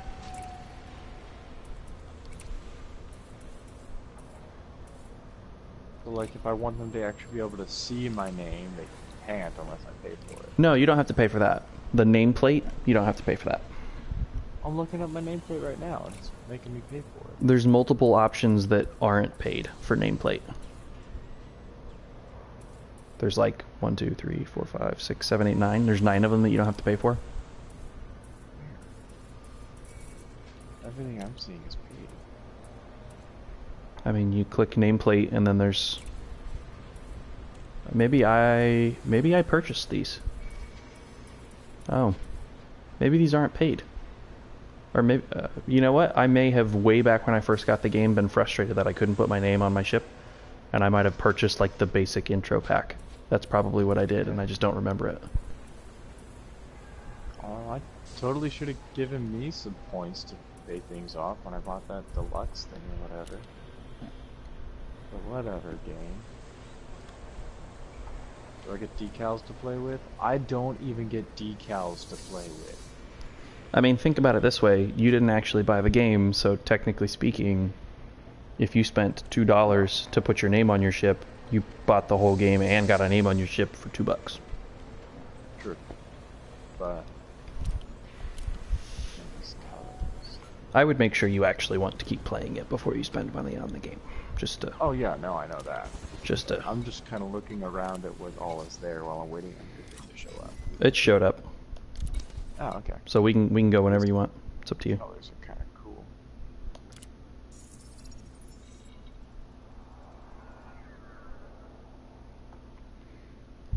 Totally cool. Yeah, my ship, this ship is currently worth 66 million credits. and it's like upper middle tier in the price range. It's one of the more expensive middle ground ships.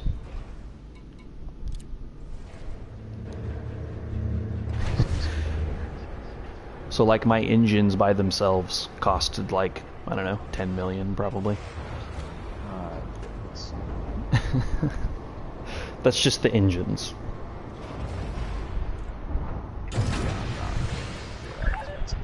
Landing completely activated. Your way is clear to depart. That's actually one of the nice things about flying a smaller ship or a cheaper ship is that you can, yeah, less expensive. You can still kill the big guys if you're good. You make a ton of money off of it, and the risk to you is really low because if you die, it's a couple thousand credits, no big deal. If he dies, his rebuy is like 7 million. Like the rebuy on an Anaconda is like $32 million. Oof. Yeah, I don't got that kind of money. Yeah, it's retarded. Like the rebuy on my ship is like 4 million, and that feels expensive to me. Like if I die, I lose 4 million credits. You die, you lose like 2,000, 10,000, something like that.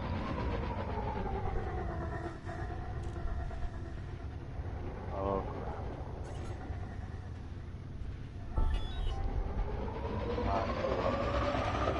What did you do? I pressed right trigger instead of move. So I started shooting the station. Yeah, the station will kill you if you do that. And I think you may have just made me wanted. I don't know. Landing authorized. Proceed to left. Oh, no, you didn't. I'm good. Automatic I'm docking gonna system detect engaged. it. Are you? I said something about it. I didn't really read the screen. I don't know. I'll see what it says. Oh, that sucks, because that means you're going to have to fly here. Or I'm going to have to fly to you. That sucks. Where did it put you? Orbital Stockade N65 Ross 640. Okay, so if you go to the galactic map, you can see where you are in comparison to me. And you are... I mean, I could, if I wanted to, go back to Baker's Prospect and pick up a Sidewinder for free, but... No, what's the system it says it's going to send you to? Landing gear deployed. Ross. Let me see where it put me. Where am I? Orbital Stockade N65. Oh, you're not that far away. That's not that far. Yeah, go there. Pay the rebuy and get your ship back and go there. Yeah, I totally did that. I'm getting my ship back. I'm not flying in that. Did you by chance buy a better frame shift drive? No, I haven't bought that. Okay, you're gonna have a hard time jumping places. All right. I will come to you. I can go back to that place and... Well, the problem is you're gonna have a hard time jumping to that place. If that makes sense. Fair enough, buddy. Ross, hang on. This is significantly faster. Yeah, I'm going to pilot to you. If that's cool. Okay. Because you're 3 jumps away from me. And then we can focus on earning you some money where you are instead of you trying to fly back to where we were. Does that work? I put my weapons out again. Sorry, dudes. Did you just shoot? No, I put my weapons out and he started yelling at me. Yeah. You don't want to fire anywhere near a station because they'll kill you and they'll kill you dead real quick. Yeah. I gotta deliver data to Dahan 3 the Dahan system. I want to get 10,000.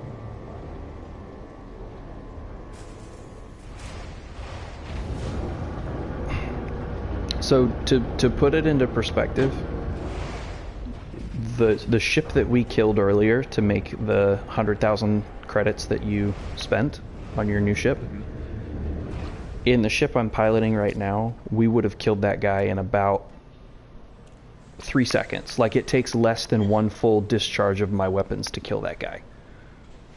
So the missions that you're seeing right now are paying you in like 10,000 credits. We could earn you 1,000,000 credits in like an hour. Oh, I could totally jump to Weird right now if I wanted to. Would you make it? It's saying it made a little path for me. Now, does it say anywhere? Does it say anywhere on that path fuel star? Because that means you'll run out of fuel before you get back. I'm not seeing it say that. Okay. Well then, yeah. Then just jump to where you were before.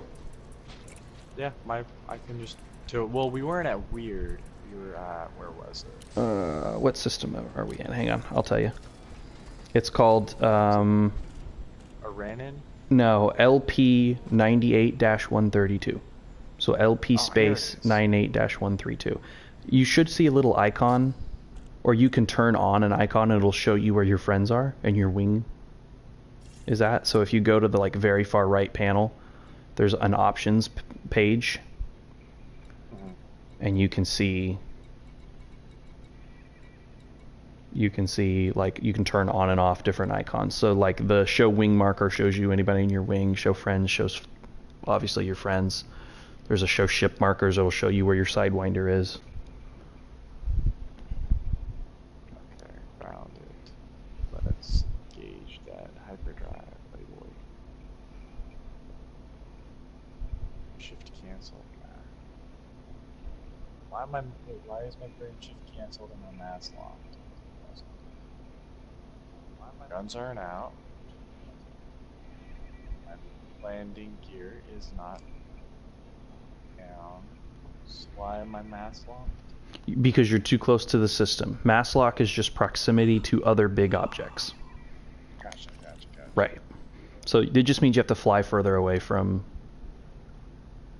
the station. Okay. I figured it out. I'm about to jump. I'm jumping to the place now. There are actually people watching us right now on YouTube. There's 2 people. So there's people who are watching you learn how to play Elite Dangerous, which is awesome. That makes me happy for some reason. Hope they're having fun with it. Hold on, I'm having. Where is the thing I'm aiming? I just saw it. Where'd it go? Found it. Remember that little crosshair thing by your radar? If the dot is hollow, it means it's behind you. If the dot is solid, it means it's in front of you. Yeah, I found it. I was just trying to get the whole flip around. But Right. I didn't know about the hollow solid thing. Yep. Hollow is behind you, solid is in front of you. Oh, that's a start. Yep, pull up. Forgot about pulling up. Did you crash into it? No. Good. I picked up the controller faster. Yeah, jumping is one of the few times that you can't put down your controller, because if you put down your controller, you'll die. Or you won't die, but you'll drop at an unsafe speed. You will drop out of warp right in front of the star. Your ship will be overheating. You'll take some damage. A bunch of alarms will go off. The game will get mad at you. Your ancestors will shun you. Like, bad things happen, but you don't die. At least not the first time. If you do it a bunch of times, you'll die.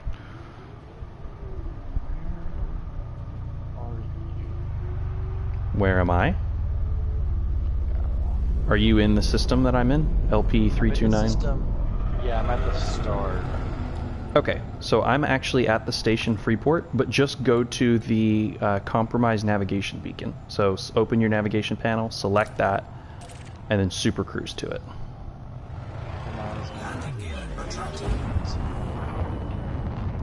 Oh, so you made it all the way here in one jump? Yeah. Oh. 98 whatever thingy, yeah. Wow, that's awesome. Your jump range is much further than mine. I can jump to Weird, if I wanted to. I mean, we can go there if you want. It doesn't matter to me. Well, no, I was just saying, like, it was farther away than this place was. I could have made the jump from where I was. Oh, that's awesome. Yeah, you have a really good jump range, apparently, in your Eagle. I didn't realize the Eagles had such a good jump range. Probably just because it's so small. Yes, 100% because it's small. My ship has a max jump range of like 12 light years, which is probably about half what you have. It sounds like you probably have somewhere like 18 to 20. LP3. Oh, I'm in LP329-16. That's not the same one. Oh, yeah. I'm in LP3. I'm in LP98-132. 98-132. Okay, so I jumped to the wrong LP. What? Okay, I was supposed to go to the. You jumped further away.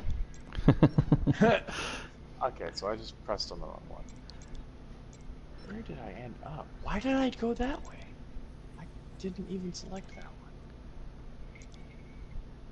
So my guess is that you probably don't have the jump range. See, I was surprised that your jump range was that good. I didn't think that that was...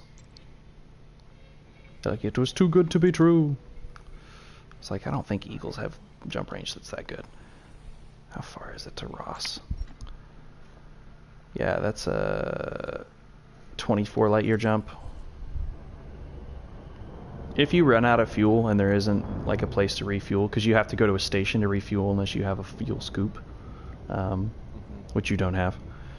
I did not buy a scoop, so I Right. guess I gotta go back to the place I was just at, fuel up again, and then go somewhere else. Right. How much fuel do you have left after that jump?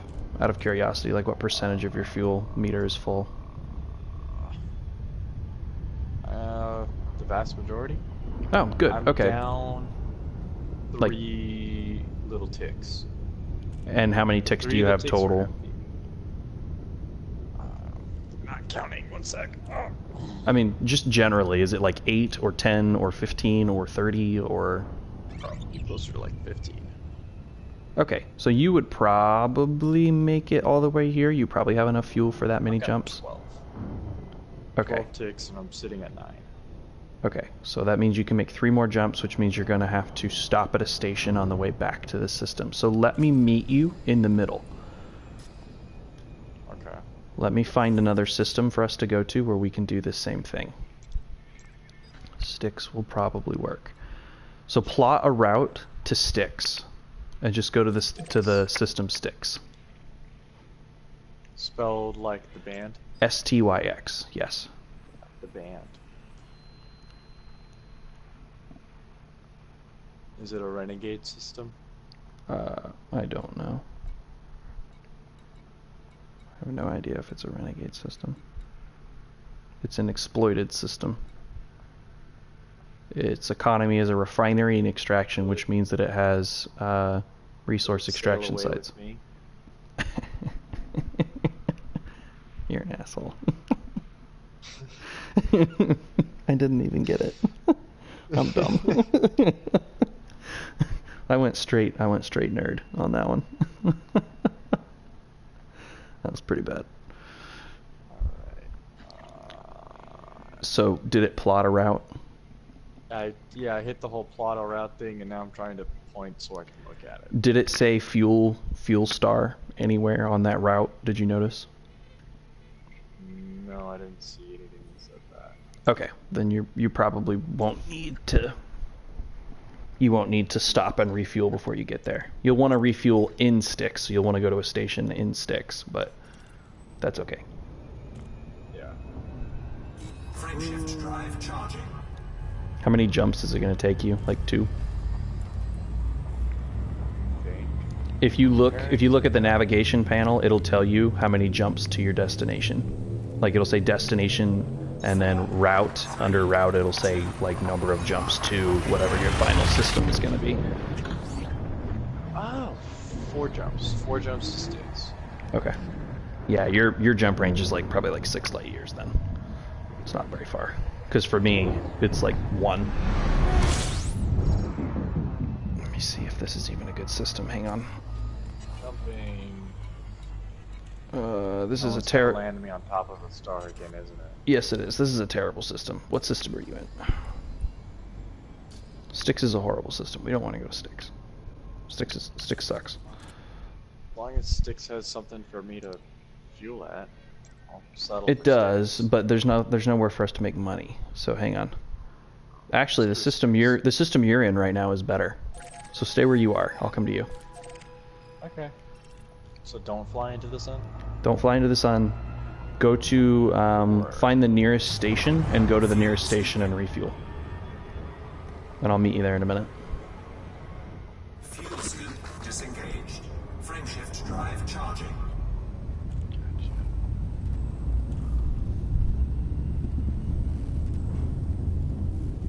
There we go. 4, 3, 2, 1.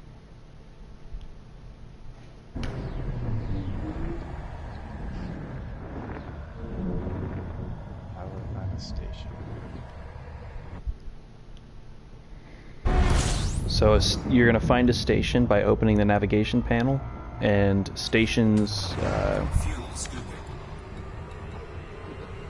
there's little icons. You kind of just have to get used to the way the icons look. Stations are going to either look like Little buildings. the little buildings or cities. You don't want to go to a building because that means that it's like something on the surface of a planet. You want to go to something that Canyon Shift drive charging. Krevlov installation. Krevlov installation sounds like it's probably a station. I'm about to jump into the system, so give me 1 second and I can tell you. Because I'm seeing like asteroids. There's a planet right here, conflict zone. Mm-hmm. It's giving you everything in the system in terms of its distance from you. So it's showing you the closest things to you first and the furthest things from you last. So that's how it's ordering what it's showing you. Relay. That's Pulchi Relay is probably. That sounds like a station unless it's on a planet. Bamford Terminal is 100% a station. It's got like the whole Justice League space station vibe Oh, going on. okay. We want to go to Hale Port. Hale Port. Fuel scoop disengaged.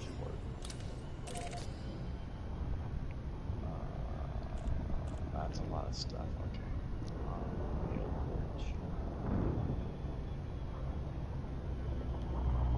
Can I like alphabetize this crap?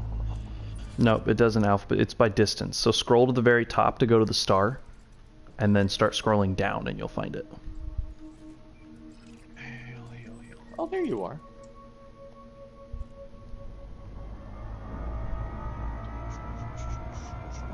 Well, actually, hang on. How much fuel do you have right now? More than half. Oh, then we don't need to go to a station. Let's just go make some money. We'd be wasting our time. You don't, because you're at full health, right? Yes. Okay. So go into the system map. So that's triangle, right D-pad. Hold down triangle and right D-pad. Yes. You see that class 1 gas giant that has the ring around it? So there's 2 stars in this system, and then the top star has, I think it's target. There's a bunch of moons and planets. And there's also a station that's level city is a station that's orbiting that planet. Rings around gas giants are typically where you're going to find resource extraction sites, which is where you're going to find people to shoot for bounties. That's like the best place to go bounty hunting. So we want to go to a planet with a ring. Sounds good to me. So if you just select that, it will navigate you towards that planet. Oh, you dropped out of. You were already in Super Cruise, so you dropped out of Super Cruise. Oh, your face was already in Super Cruise. Oh, it's on the opposite. Of course, it's on the opposite side of the sun. Yes. So you have to fly around the sun, and then this is a place where you're probably going to want to fly at top speed for a little bit until you get below, like, I don't know, maybe a minute of countdown time until you arrive, and then slow down to 75%, because if you fly at 75% the whole way, fly through the sun. no, you don't want to fly through the sun. That's a bad idea. That's a poor choice. Fly through the sun.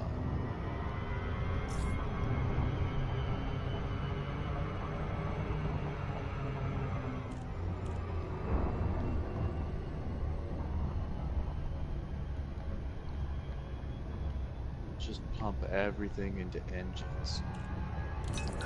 Those pips don't actually do anything when you're in Super Cruise. They're useless in Super Cruise. Except for recharging your shields, but engines and weapons, it doesn't mean anything. So you can just put everything to Don't system. tell me to slow down, game. That means you're passing a planet and you're just going very fast for being near a planet is all that it is. It doesn't mean you're going too fast for your destination. It just means you're going through a gravity well, basically. It does that if you're passing through a gravity well and you're going fast. Am I gonna go through a thingamajig? I don't know what a Oh, thingamajig is. Asteroid belt. Yeah, I gotta go through like an asteroid belt, a couple moons. No, it's plotting them in terms of distance from you. It doesn't mean they're in a straight line between you and where you're going. It just means that's the next closest thing to you. in any direction.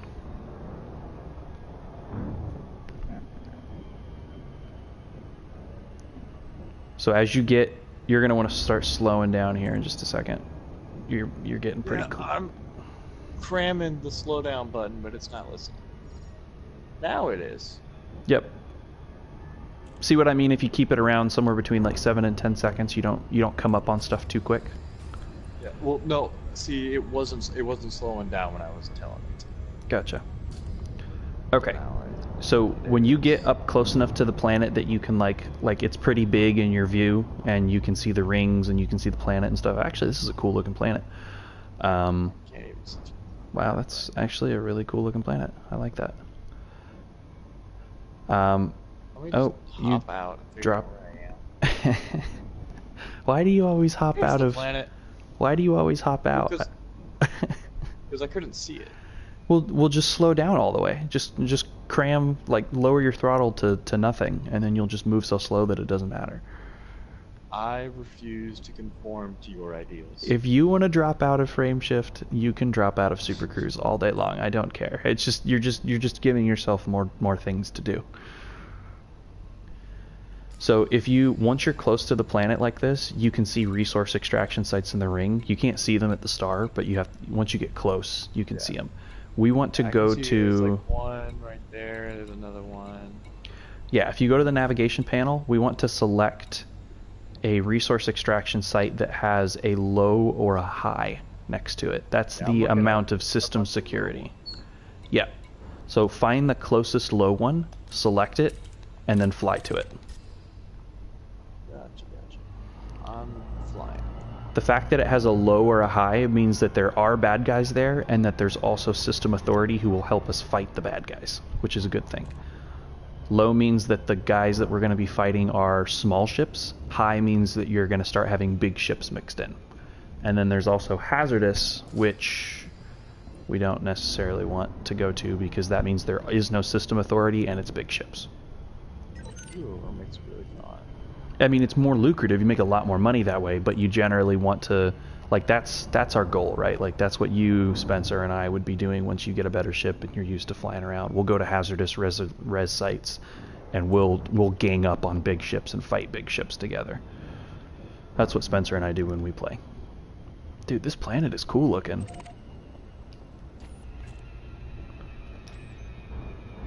I'm loving, like, the purple and white, like, hurricane pattern and stuff. Like, that is a cool look. That's probably the coolest looking gas giant I've seen in the game. Okay, well, That is a sweet planet. probably hopped out too soon again. But I'll figure it out eventually. Did you hop out at the resource extraction site? Yeah, but I hopped out too soon by the looks of it, so I'm going again. Okay. I'm still figuring it out. Yeah, you'll get there. It's like a muscle memory thing. Ooh, this resource extraction site is in the shadow of the planet, which makes it hard to see the asteroids. Let's fly to the next one down. So look further down the ring away from you, like the boundary away from you where the ring and the light, like the light and the dark part of the ring meet. There's another one. Let's go to that one, just because it's not in the shadow of the planet. Oh, I'm too close to something. Yeah, if you get too close to the ring, it'll drop you in. Where am I? There's the planet. So just fly away from the asteroids. Fly away from the asteroids. And then it'll let you jump back out into Super Cruise. I'm flying towards the asteroids. Yeah, that's why I didn't want to go to the dark one, only because, like, you're still learning how to fly, and turn, and trying to navigate around asteroids. Well, not knowing how to fly is a bad idea. I'm just gonna frame shift in a random direction and then stop after a certain point. Well, don't stop. You don't have to stop. Well, I'm doing it just to get myself away from the because it already dropped me out. So I'm just gonna do that to get away from the asteroids, and then I can turn around and figure out where everything is. Well, sure, but I mean, you could do the turning and figuring out while you're in frame shift too. If you slow all the way down in frame shift, everything basically stands still, because the distances are so huge. flying past. Oh, he's clean. Never mind. I'm not gonna shoot you. So if you jump back out into Super Cruise, I'm kind of just in a holding pattern near the resource extraction site that we want to go to. So you can just fly towards me and then target that resource extraction site and drop into it. I can just find you. You're going to have to jump back out into Super Cruise to find me.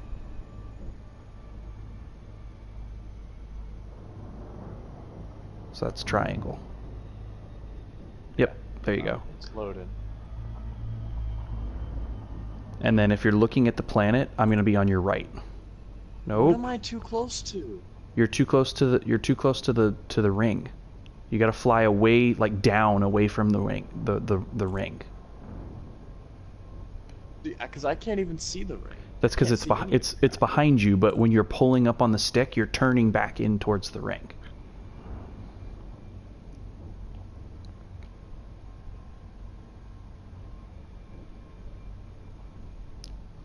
So point away from, make it so the asteroids are behind you, jump into Super Cruise, and then count to like 5. I'm assuming the asteroids are behind. Oh, they're the asteroids. Okay. Yes. I could not see. I was moving like parallel. Yeah, they're very hard to see in the dark.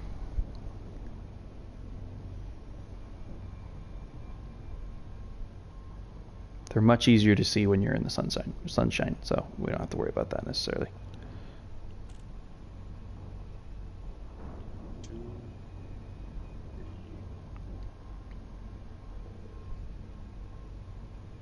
That's probably enough. Okay, so now if you turn towards me, Ready. I'm the little, remember the blue icon on your radar. If the stick goes down, I'm below you. If the stick goes up, I'm above you. I think, is that you I'm looking at? Yes. Okay. Near me, there is another resource extraction site. Target it and go to it. Yep, you got it. Got it. Just gotta be careful. Stay like in the... Yeah, you want to kind of fly under the ring until you're directly above the resource extraction site, and then turn and come down straight on top of it so that you don't drop out too early. Because if you come in at a really shallow angle, it'll drop you out early, and then you're really far away. This time, still too fast. Almost still too fast. You gotta get down below. You gotta get down below like 1,000 kilometers a second. You got or 1,000 meters per second. You gotta slow down pretty significantly.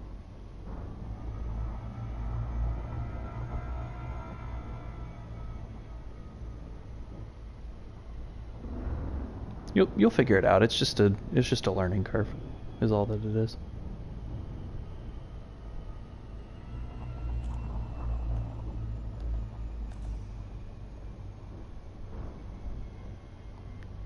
There you go. Yeah, you're gonna get it that time. Is this still frustrating, or are you starting to kind of see how this all works? I'm just trying to figure out the... Okay, it's just dropping me itself. Okay, that'll work too.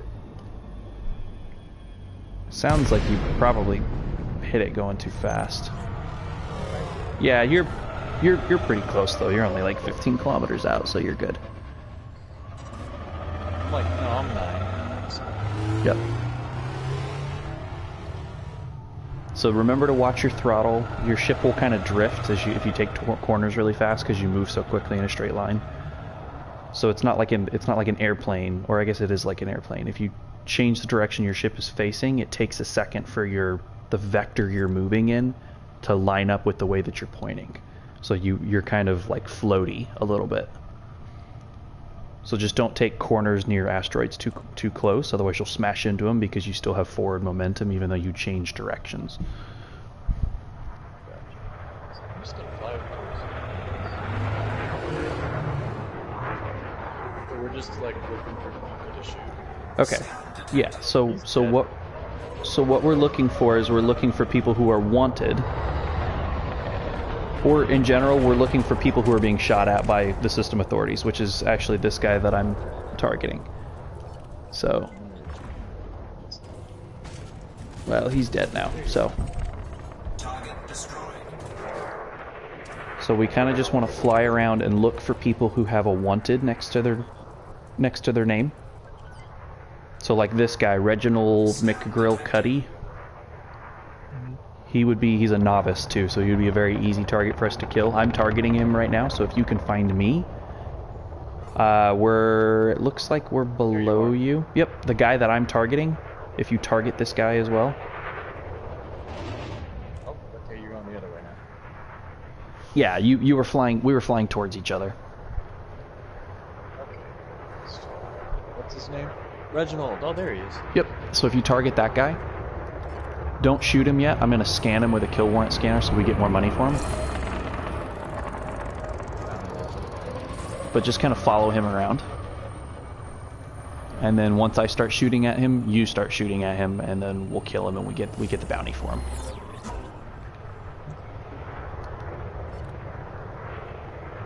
So you let me know when you think you're in a good position where you could start shooting him. You want to be behind him so that he has to turn around to face you. Yeah, I'm like directly. Oh. Yeah, well, he's slowing down. He's slowing down. Go ahead and shoot him. Go ahead and shoot him. He's being attacked by the system authority, so you're going to have to turn and see him really... Oh, no, he's dead. They killed him. Target destroyed. Yeah, that guy was worth like 30,000, so... We can find another guy. Don't worry. We'll find another guy. Scan detected.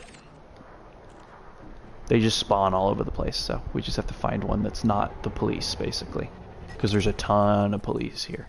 Like a ton of police.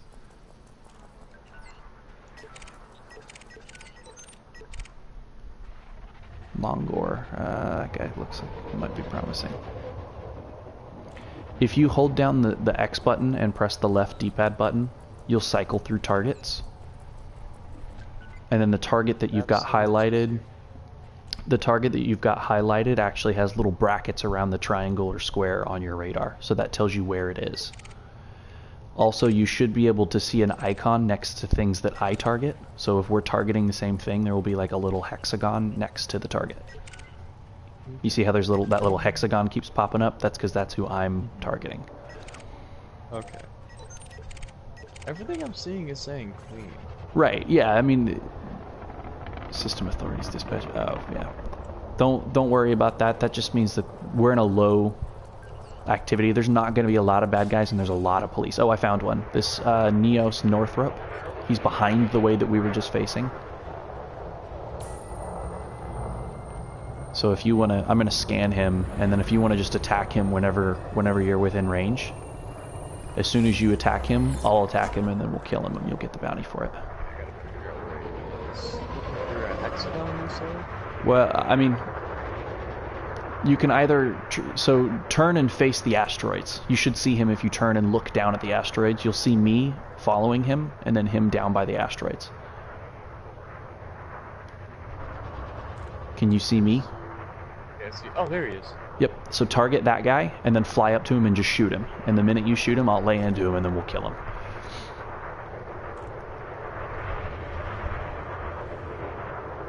Remember, square takes your weapon out, or your weapon's out.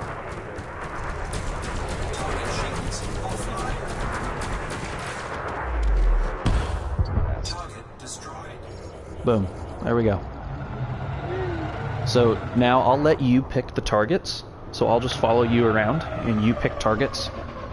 And then whenever you shoot at them, I'll just pick up shooting at them too. And if it's somebody I think that we can't kill super fast, I'll let you know, just so that you're prepared to, like, you know, fly away and not get killed.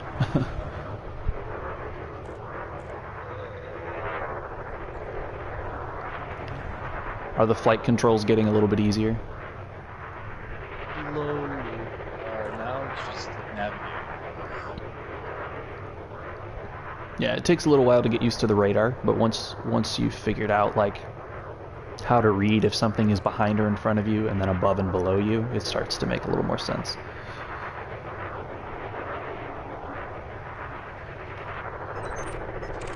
So an easy way to look for guys that might be wanted is to use that X and left D-pad button thing and look for people that don't immediately appear to be system authority vessels. Like it doesn't say police or enforcer or alliance or something that sounds like a good guy. If it sounds like it's a, you know, if the name is like Death Wish or something, he's probably a bad guy.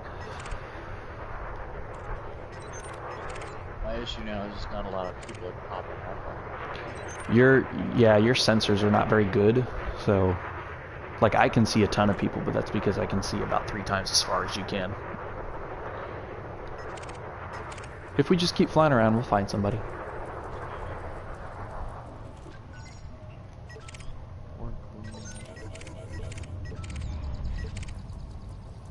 Viper Mark III. Yeah, there's not a lot of guys. If there aren't a lot of people spawning in, sometimes I just fly towards the center of the resource extraction site. Because like, the closer you are to the middle, the more people there tend to be. Ooh, someone's shooting over here. Are they mining? If they're shooting an asteroid, they're mining. It's a very low-pitched sound, kind of like a vroom, vroom, vroom noise. Oh, I didn't hear anything. I just saw the beam. Oh, yeah. They're probably mining. We'll find somebody. It's just, this is a low activity extraction site, so there's not going to be like a ton of people. We have to kind of find them. But you tend to find people that are worth more money here than you would other places. Yeah, these people are just mining. I mean, if you wanted to, we could be pirates and we could attack them and steal their stuff, but then you have to fight the police constant, like the police chase you everywhere, which is fun, but difficult, so. Definitely not suited for that.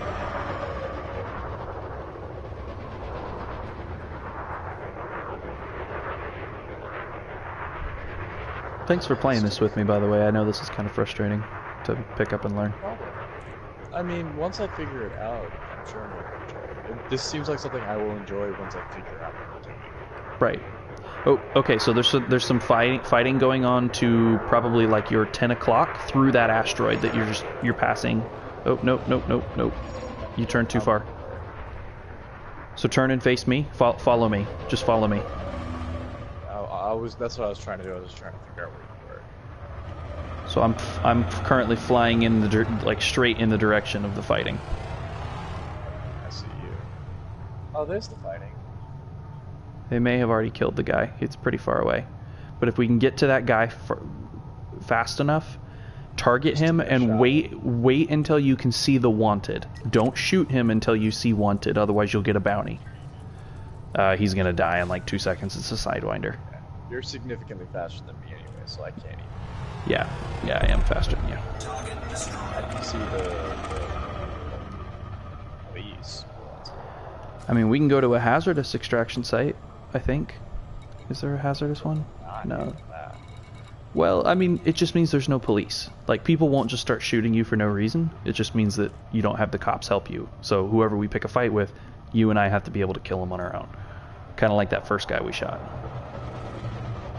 As long as it's someone small enough that I can handle it.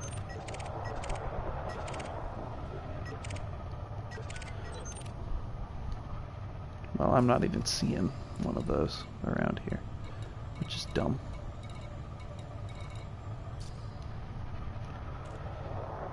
I mean, we can always go back to the, there's not a lot. I never use the low ones because there's not a lot of activity.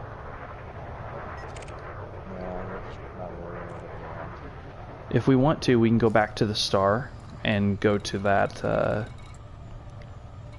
go to the, what's it called? The navigation beacon. Every star has a navigation beacon. Because there's always going to be NPCs there, and some of them will be wanted. Do you want to try that? It's simpler than this. The star is the GX180 thing, right? Yeah, the star is going to be at the very top of the navigation list always. Gotcha. Okay. Now I gotta flip around so I can see where it is, right? There we are.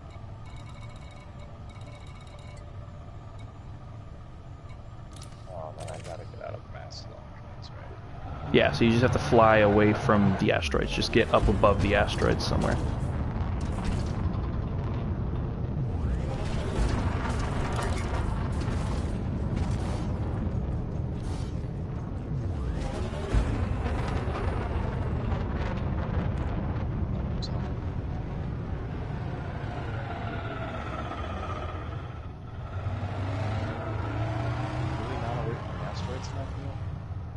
You have to be probably like 6 or 7 kilometers away.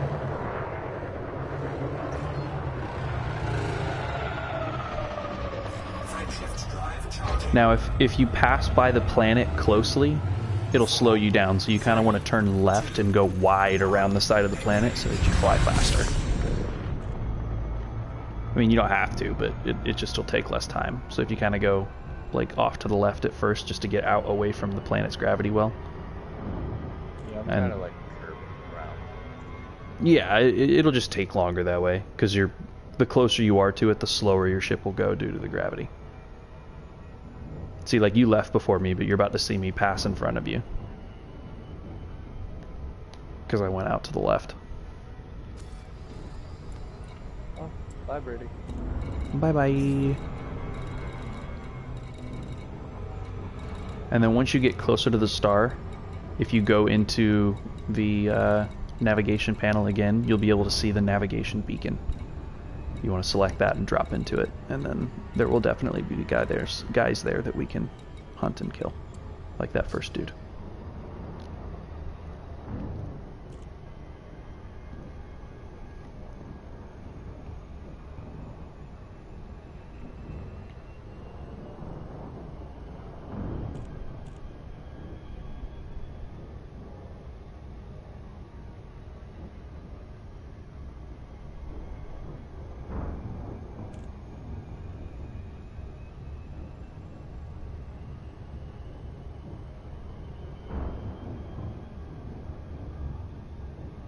I wonder who it is that watches whenever you post that thing. 'Cause it's gotta be someone that's following you on Twitter.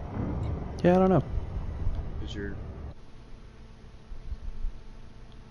Yep. Yeah, I don't know. But somebody's watching. It's not me. Hi. Are you slowing down now? Yeah, I've started slowing down. Once it gets below like maybe 30 seconds, 20 seconds, something like that, you kind of pump the brakes down to 75% and then just let it coast the rest of the way.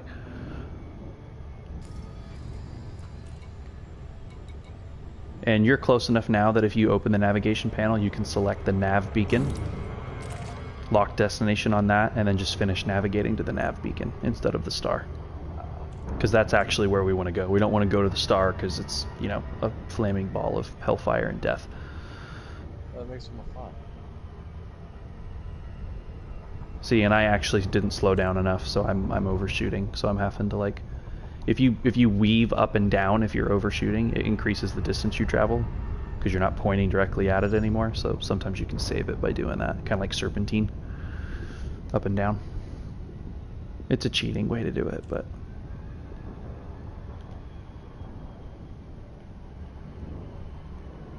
And then you just kind of watch that menu on the left-hand side where it says nav beacon, the distance and the speed. You want to make sure the speed is kind of the same spot where the distance is. You want them to be close together as they go down. That way, there's no way that you overshoot it from being too fast.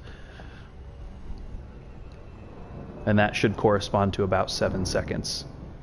If you look at the icon for the nav beacon, it'll say like 7 or 8 seconds to arrival. It's the sweet spot.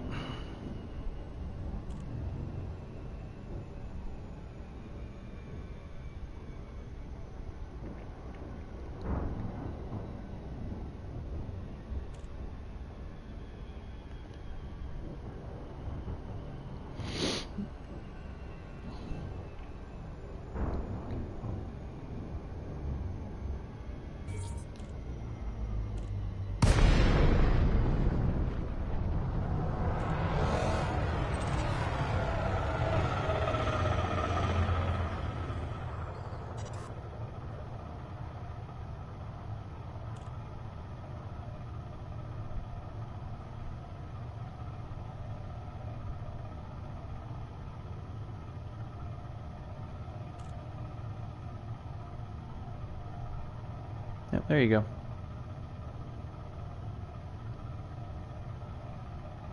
Not letting me slow down. Did it drop you out? Yeah, it did.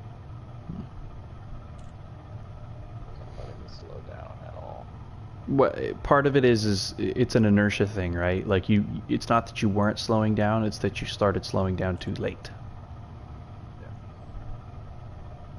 You'll get the feel for it. You just have to do it, 20, 30 times or whatever, and then it becomes a natural thing. I still overshoot stuff every once in a while if you're not paying attention or whatever. It happens. Scan detected.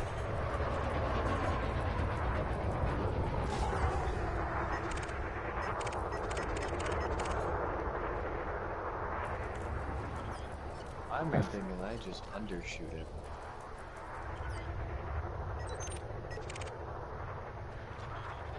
Cursed termagant. That's Are you in the nav beacon now? Yep. wish came out, but then I overshot it. Oh no, you're in now. Like you're not in Super Cruise anymore. You're in the area. So now we're looking for ships. So now it's just the whole X. This dude is totally wanted, and he's a novice. All right, hang on.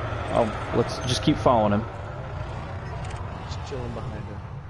Oh yeah, this guy's in a Type 6. We're gonna kill him so easy. You could probably kill him on your own. Start fighting him. See if you can kill him. That he's in a trading vessel, so he's basically like a whale. There's no way that he could outmaneuver you. Now you want to keep moving. You don't want to. So you see how there's that little blue zone for your throttle? You turn best when you're in that blue zone. So too slow and you turn bad, too fast and you turn bad. You want to be right in that sweet spot. Where's my cannon? We probably have to adjust your fire groups. I didn't teach you how to do that, I'm sorry. So you don't have a button to let you fire it right now, but we can fix that in a second. Scan detected. Target shields online. Oh man, the shield's back. Are those gimbaled or are those fixed? Fixed. Oh. Do you mind that? Target shields offline. I think they're fixed, or were they? No, I think they're. Yeah, it looks like they're fixed. If you had gimbaled, you'd be hitting every single time right now. I mean, they're okay. I don't think I had a gimbaled option. Yeah. There's probably a station in this system that sells them. We can go get you some. They're easier to fight with. I would probably prefer that fixed. At least something with a little bit of assist. Target shields offline. I'll keep his shields from coming back. I mean, if you want me to help you kill him, I don't mind. I don't want to take the kill away from you. I mean, yeah, if you want to. Just kind of keep slowing down and waiting for this stuff to start coming back. Well, do you have more pips to weapons? If you put more pips to weapons, it gives you more power so you can fire more times without having to wait. Target shields online. Target shields offline. Get your butt back.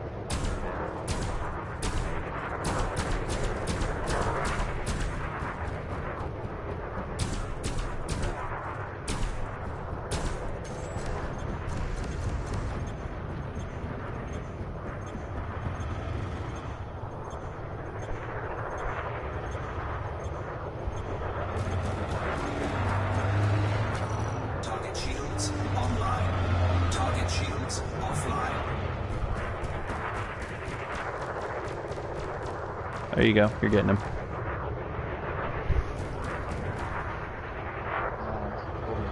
System Authority is about to start coming and fighting that guy too, so other people are going to start shooting at him in a second, it looks like. Which is okay. It won't take money away from you. He's trying to run. I'm going to go ahead and kill him just because he's trying to run. Yeah, go ahead. There you go. So now we just do it again. We find somebody else. Unless you want to go get gimbaled weapons. I mean, it's totally up to you. Well, how do I mess with the button thing so I can use right. Your cannon. Okay, so press square right D-pad button and go to the middle tab. It's called Fire Groups. and that's where you're mapping your hardpoint buttons to different functions. So you can say, so 1 is R2, 2 is L2. Okay, so both of those pulsars are R2, so I'll make you L2 then. Yep, that just means that in order to fire the cannon, you'd press L2. To fire the pulse lasers, you press R2. And you can do it in any combination you want. You can also have multiple fire groups. So you could say you want a fire group where R2 fires all of your weapons at the same time, and then another fire group where half of them fire with one button and half of them fire with another, or only one of your weapons and some of them don't even fire in that fire group. Like, you could build as many as you want. Oh, and then I can do stuff with my scanners too. Yeah, My your capability stuff. the scanner you have right now is not super great, so you probably don't need to do anything with it, but there are other kinds of scanners like the kill warrant scanner that I used to scan this guy to get us more money that you would use for that. So we're kind of far away from the navigation beacon, so go back to your nav panel, select the nav beacon, and then fly back towards it, because enemies are going to spawn in by that beacon, so we want to be kind of close to where it is so that we can see them when they spawn in. No, don't jump. Just fly. Oh, I was just gonna do that to get close to it. Well, see, you're already too close. 14 kilometers is that's only like 7 miles, which if you fly at full speed will take you like 40 seconds to get there. That's way too close for you to jump. You just want to fly there. And I'm on your 6. I'm just following you everywhere.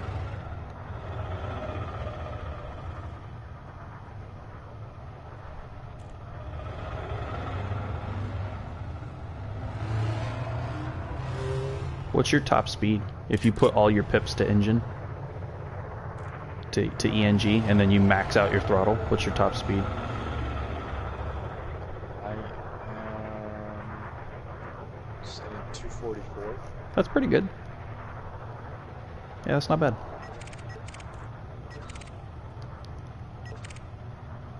Vicious arrow. Let me see this guy. He might be wanted.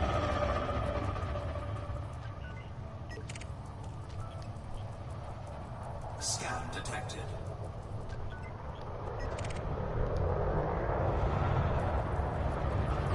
So now we just keep looking around for guys that are wanted.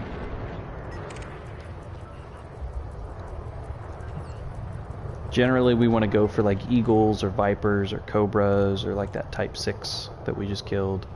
We don't want to go for fertilances or anacondas or like any of the big ships. We probably don't want to fight on our own, because I would have a hard time fighting them by myself and you would just get toasted.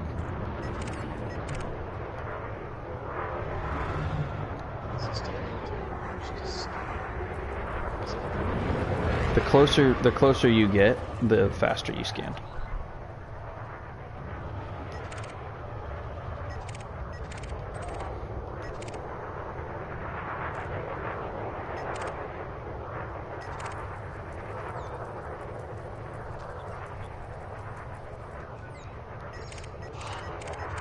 You okay?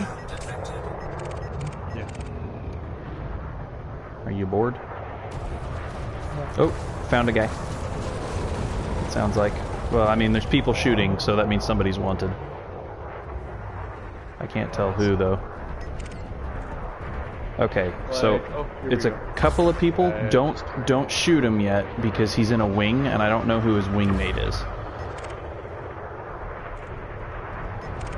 Okay, yeah, we're probably okay to fight this guy. So if you want to start shooting at him, that's okay. I'm gonna scan him real quick.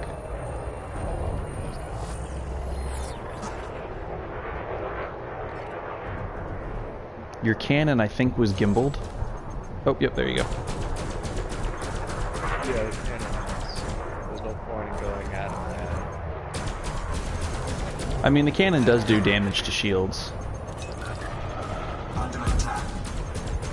And he's gonna fight me anyway, because I'm by far the most dangerous thing near him. So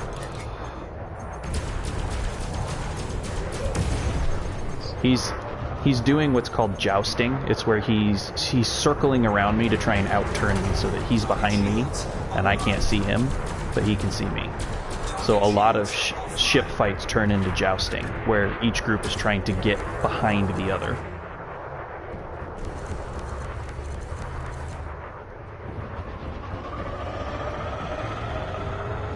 Now, normally I wouldn't recommend that you try and fight this guy because he's a pretty big ship, but he had like 9 people firing at him, so we could take him.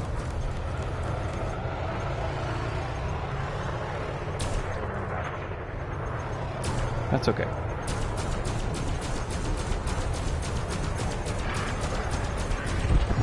Target destroyed. I was only 500 credits. He probably crashed into somebody on accident, is what it sounds like happened. Okay, I found another guy, this Scott Edwards over here.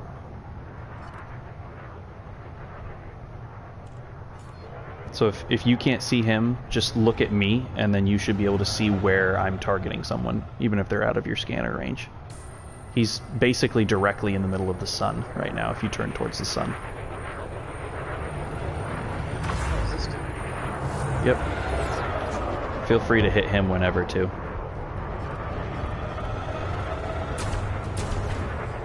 Scan detected. Because, like, everyone in the world is ganging up on him.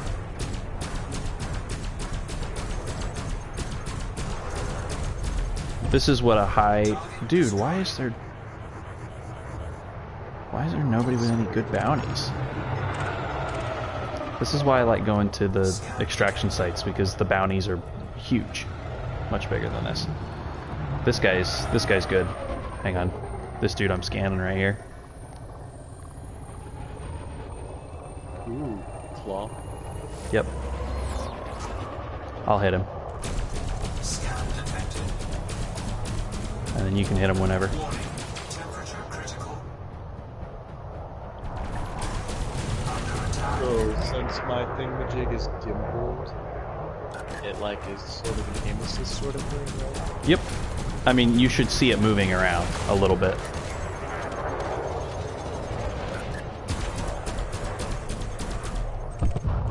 There we go. 78,000. That's better. It sounds like the 2 guys we just killed, one of them probably crashed into someone on accident and got a bounty for it, so then everybody jumped on him and started killing him. That's why you don't want to crash into people, because then you'll get a bounty, and then all the NPCs will be like blood in the water, and they'll all jump you at the same time.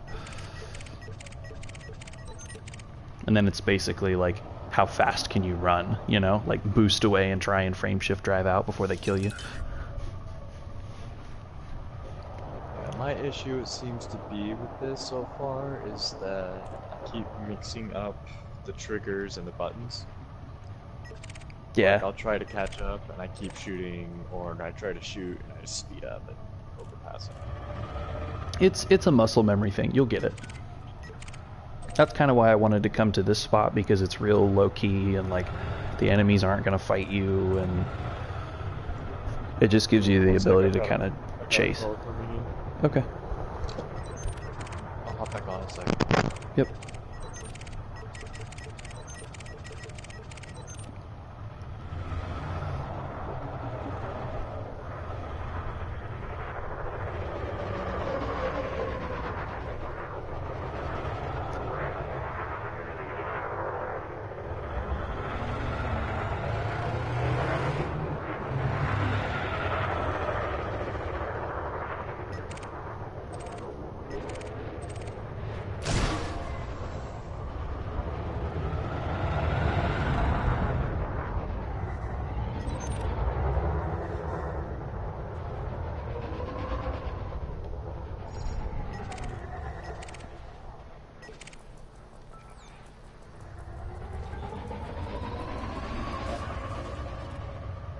I found a guy. I don't know if you can hear me or not, but this guy over here that I'm targeting, he's wanted. Scan detected. Around to find you. Hanji Sokvalan. And he's a Sidewinder, so you can probably kill him by yourself. I mean, I'll definitely back you up if you can't, but... Very. So I already scanned him, so you can you can hit them whenever. I'd use that gimbaled cannon to make sure you hit them on the first shot, you know?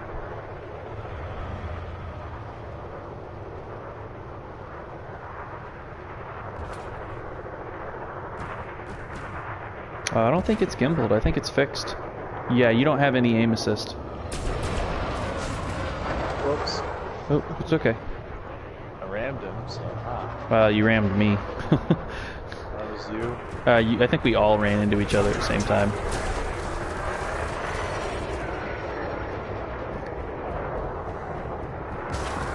Everyone in the world is going to start. Have you actually hit him yet? Yes, I have. Okay. Otherwise you wouldn't have gotten a bounty for that. Destroyed.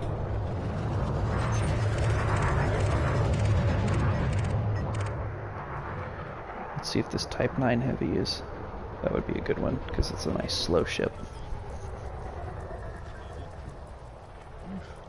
Yeah, let's put those guns away. Yeah, don't shoot the Anaconda, please. Or the Python. I don't want to have to fight like everyone. You're basically like picking a bar fight with the whole room if you do that. That's just a bad time.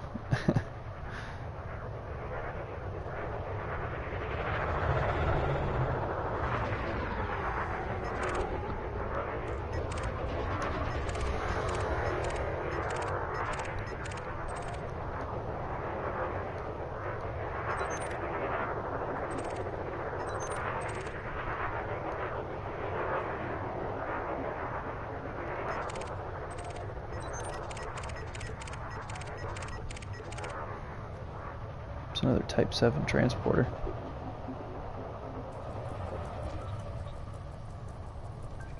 With a bounty. Nope. I was checking, I didn't know yet.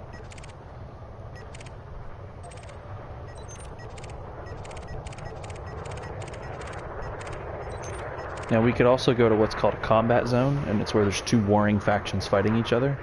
The downside to that is that it's a battle, so you pick a side, and then anyone on the other side can at any moment decide they want to shoot you. So you're more likely to die. That's the only reason we haven't gone there yet, but we can try it. We can try it if you want. This is a little safer, only because typically people won't pick fights with you until you've already started shooting at them. Oh, I found a guy. Alright. Ankle Snapper. Dewey Danu is the guy's name, and then the ship's name is Ankle Snapper.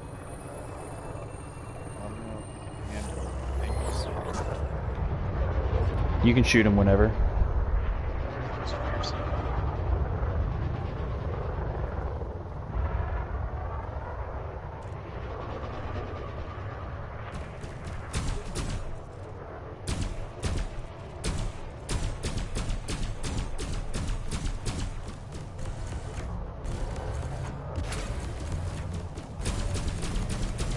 Target shields offline.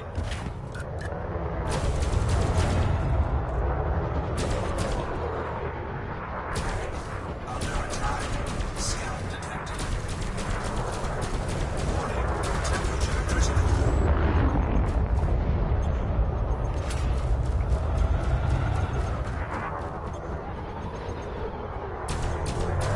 Yeah, we need to get you some gimbaled weapons.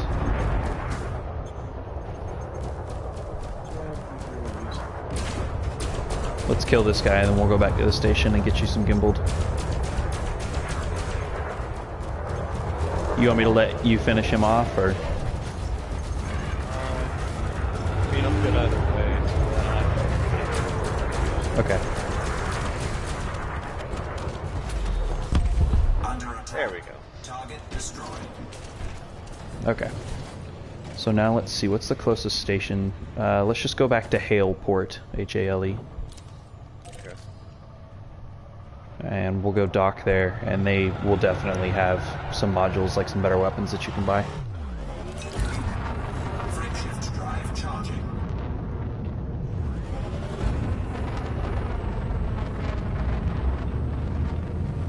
4, 3, 2, 1.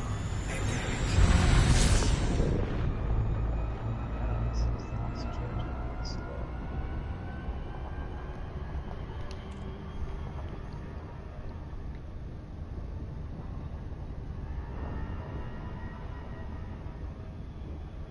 You said it's charging really slow? Yeah, and then I realized that I still had everything bumped up the weapons. Yeah. That was why. Plus, if you're close to a bunch of other ships, it'll still charge, but it'll be slower because of their gravity. Like, other ships will affect your frame shift drive charge.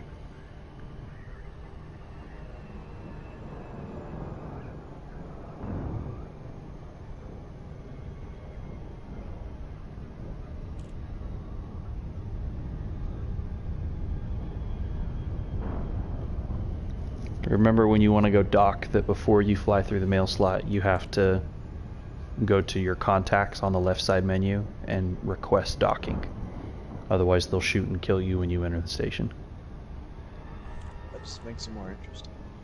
Yeah, it also makes it more expensive because then you lose all your bounties and you have to pay the rebuy. True. Yep.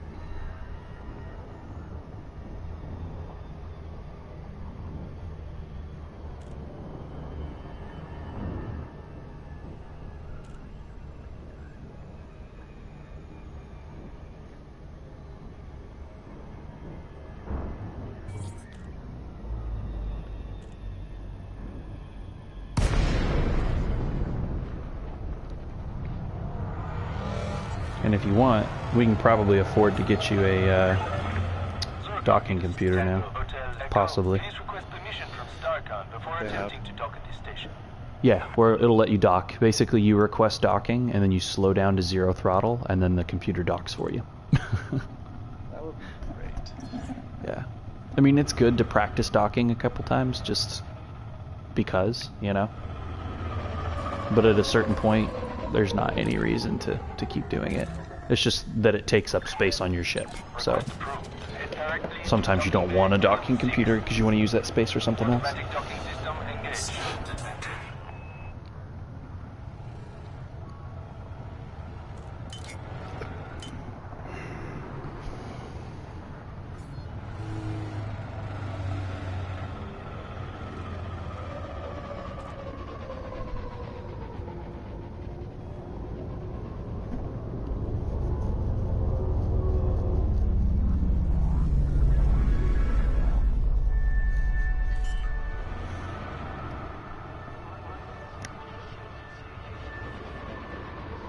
Landing gear deployed.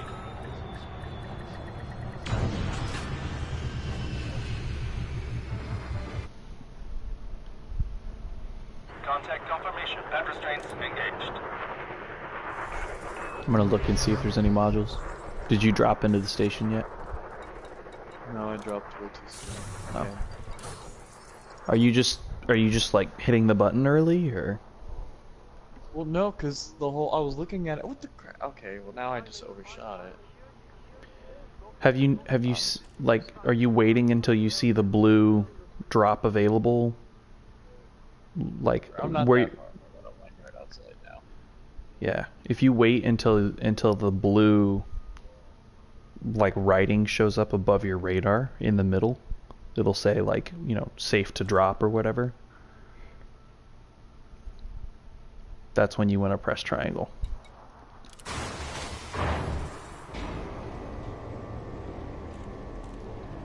Alright, where is...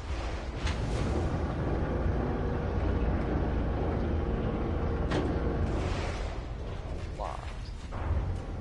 Now you probably want to upgrade your scanners and get some weapons with gimbals, because it sounds like you're having a hard time seeing people because your scanners are really weak. So you want to upgrade your that's a core internal, and it's your sensors, your sensor suite. The better your sensor suite, the further you can see. Remember, if you were to like push a pole through the middle of that thing and then rotate it around the pole goes through the mail slot. So if you can see a side of the ship that looks like it's rotating around that axis, like if you can see one of the poles and it doesn't have the mail slot, it's on the other side of the station.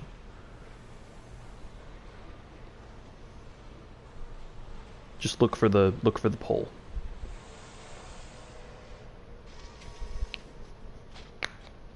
Okay. I'm just waiting for it to rotate back to its pit. Rotate back to what? The mail slot's on like the opposite end of where I am right now. Well, it's not going to rotate back to you. Well, as in like around. Never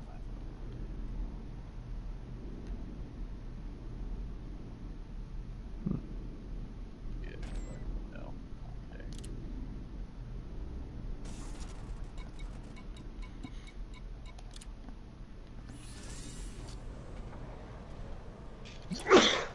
Bless you.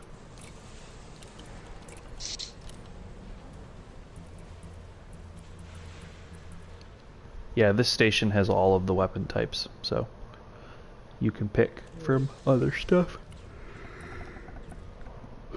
There's also fragment cannons, which we haven't talked about. It's like a shotgun. It's like a space shotgun. Those are kind of cool. Shotguns. Multi-cannons are big machine guns. Missiles. Missiles are fun. They take ammo, but they're fun. Railguns.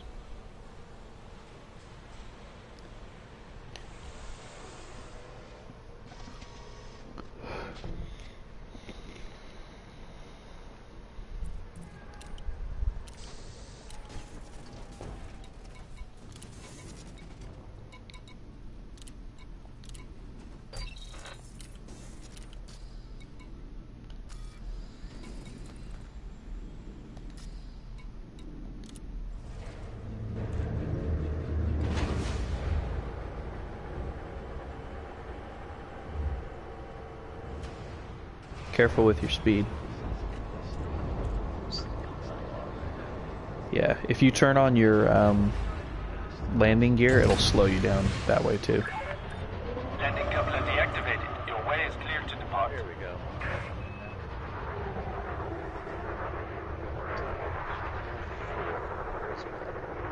Good job, you nailed it. Where is Venom?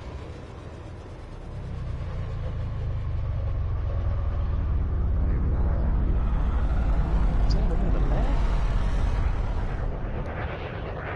Landing gear retracted.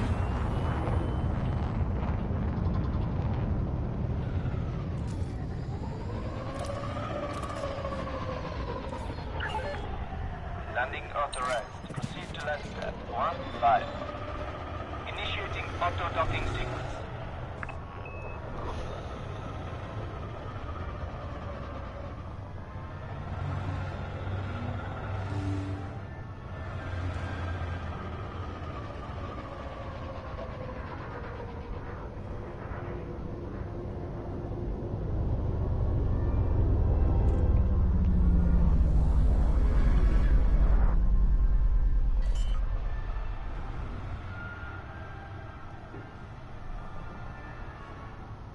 Landing gear deployed.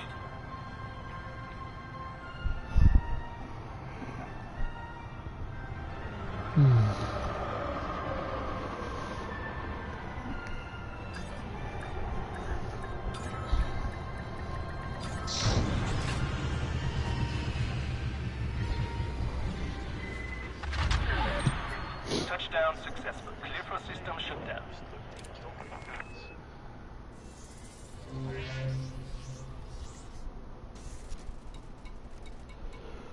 I've probably got energy for one more run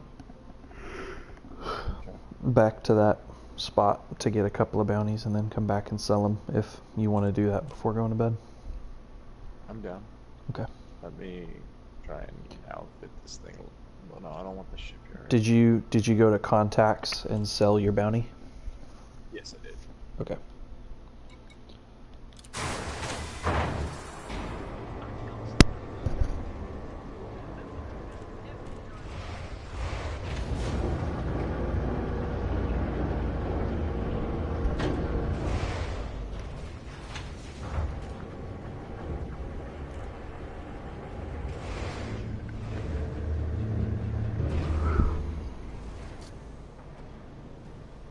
Yeah, all my stuff fixed. Yeah, I would get gimbaled. Burst laser, that sounds So I think a burst laser is the least amount of damage for a beam weapon, but it also uses the least capacitor energy. Pulse lasers are middle damage, middle capacitor. Beam lasers are high damage, high capacitor. Rail guns. That sounds cool.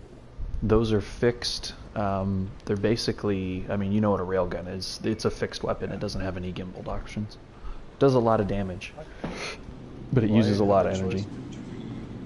A 1G gimbal pulse laser or a 1G turret that supports multi-crew. I wouldn't worry about the turret. It does less damage, and especially in a really maneuverable ship, turret stuff is kind of useless. I would just go with the gimbal. But you can get the turret if you want to. No, the gimbal actually does less damage. Oh, because it's a G and my other one's an F. That's why. So it's going to do less damage. Right, so fixed is always going to do more damage, but because it's gimbaled, it's going to stay on target more often, so you'll probably do more damage with gimbaled than you would with fixed, unless you're like a super good pilot. Like, I rarely use fixed. You tend to do more damage with gimbal just because you hit more often.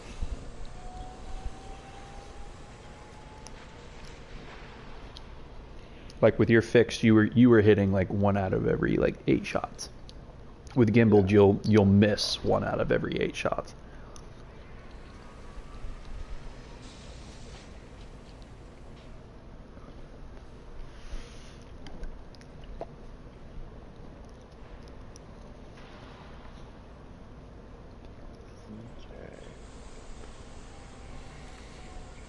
Multi-cannons typically are better for doing a bunch of hull damage to a small ship than a cannon is, just because the damage per second sustained is higher. But that's just a suggestion. Well, I did just find a gimbal one. But I don't know, because I do have... Because the gimbaled multi-cannon that I'm looking at now is going to do less damage than my normal cannon right now. So maybe if I can find a gimbal normal cannon. Well, the multi-cannon is going to do less damage per second because, like, it's firing bullets versus like a cannonball round, like a slug. But the cannon has such a low rate of fire, and it's not as accurate as the multi-cannon. You tend to have, it's the same thing with a fixed versus a gimbaled, right? You have more shots on target on average, and that outweighs the decrease in damage per shot, if that makes sense. Gotcha. Okay. So the multi-cannon does like, you know, 1/8 of the damage of the cannon, but you're hitting so many more times that on average your damage is really good unless you aim really well with a cannon. Cannons are more for people who can aim super well, which, like, that's not me, so I tend to use multi-cannons.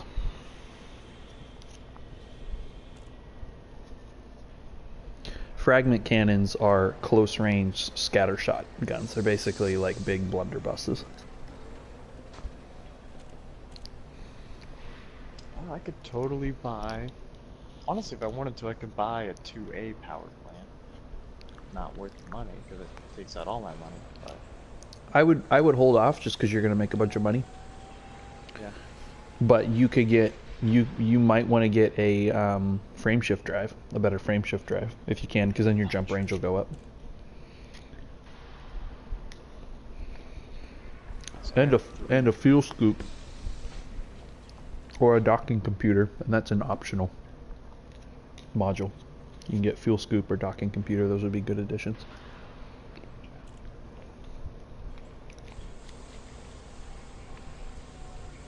Should I go with the 3D or the 3C frame shift drive? 18,000 versus 56? Well, I mean, look at the jump range. So at the bottom middle of your screen, it'll tell you what your jump min, current, and max is. What do those numbers change to when you look at the 3D or the 3C? Max is 11 versus 13. 13 is about what I'm at. So if you hit 13, you would be able to go anywhere I could go. Okay. That's the expensive. What's your balance right now? 173. I mean, it's the one that I'm looking at is going to be 50,000 to buy swap. That's worth it.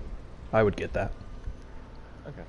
Especially since, I mean, think you spent maybe 45 minutes making the money that you have now.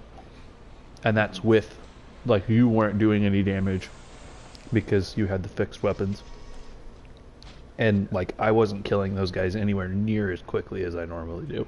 Like, if we were just rolling through it, killing guys left and right, we could have made 1 million credits in the time that it took us to make 100,000. Makes sense. What do the life supports do again? Life supports determine, so if your canopy shatters, so if somebody breaks your shields and then shoots out your canopy, it's a module. Your life support turns on and you have a set amount of time before you run out of oxygen. So you have to get back to a station before you asphyxiate. Excuse me. Okay. I could totally get myself the best life support I can right now and be totally cool. You can. The only thing, generally speaking, most people just get the D class life support because it weighs the least, and it gives you, I think, like 7 minutes or 15. 7.5 minutes. 7.5. That's plenty to get back to a station. Like if your canopy breaks and you super cruise away, that's plenty to get to a station and land. And it weighs the least, so your speed, you're the fastest with that class of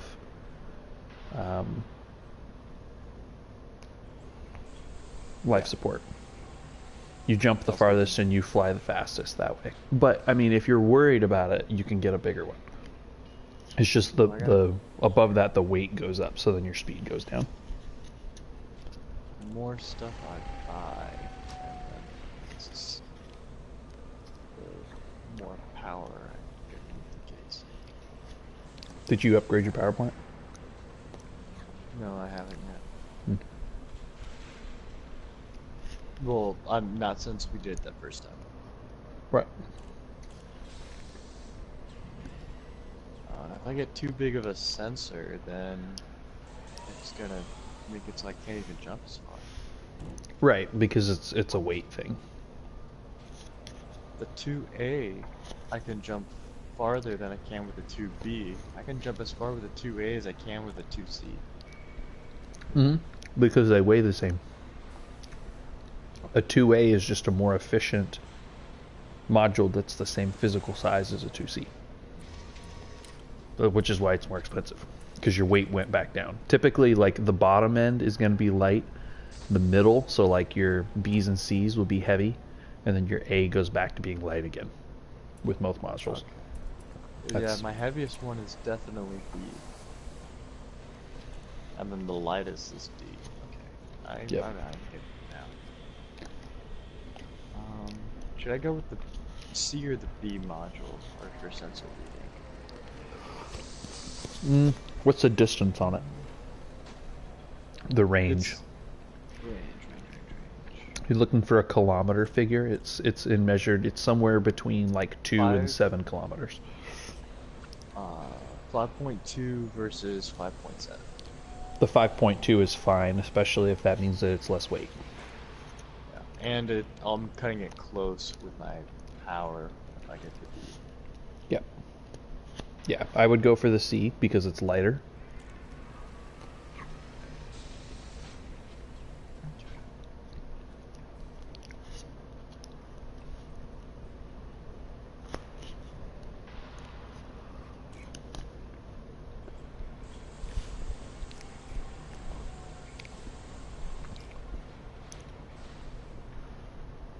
Something else we also haven't mentioned yet is heat management. Your ship can overheat and take damage. Your Eagle will probably never have to worry about it for the most part. But certain modules, like the higher class the module, the closer to being an A you are, generally the less heat they generate to do whatever it is they're doing. So that's another motivation to get A's over B's or C's. It's just that your thrusters generate less heat during a boost. Beam weapons generate less heat. Or like, for instance, your beam weapons generate a lot of heat, so you want to have other modules that don't generate a lot so you can do things while firing. Otherwise your ship overheats and melts down. Okay, It'll like start damaging your ship and damaging your hull and all that other stuff if your heat gets too high for too long. Ooh, military compartments. I think it's just more armor. Yeah.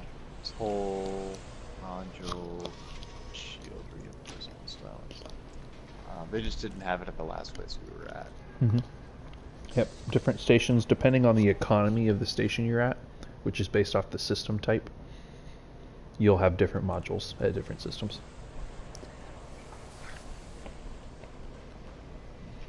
And the economy in the game is a breathing thing, so the actions of players will change, like factions that control different systems and the kinds of goods they sell, the prices, like price is fluid, all that kind of stuff changes based off of real world actions by the aggregate of the player base. Okay.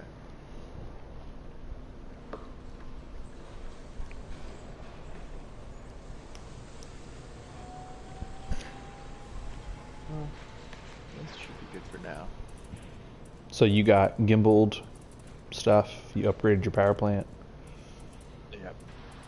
Well, oh no, I still didn't do the power plant.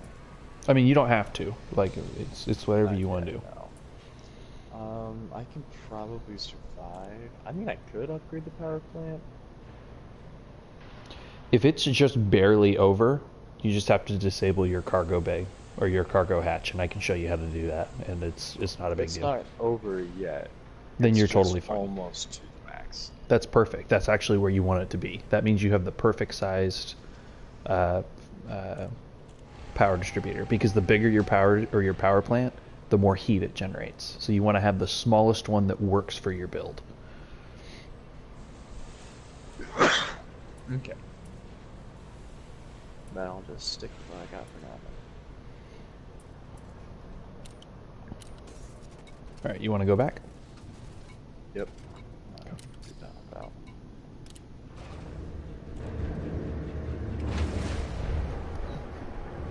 So is it getting more interesting or more fun as you pick up on it, or is it just kind of a Yeah. slog? No, it is. It's just I got it. Once I start getting more comfortable, I understand it better. Maybe remember Landing log disengaged. Exit is clear. not R2 this time. Yeah, don't hit R2, you'll die. That sucked last time.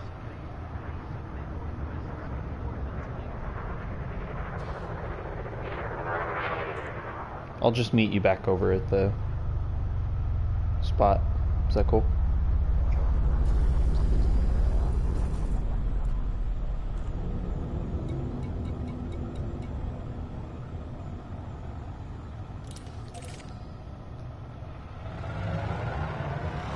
Landing gear retracting.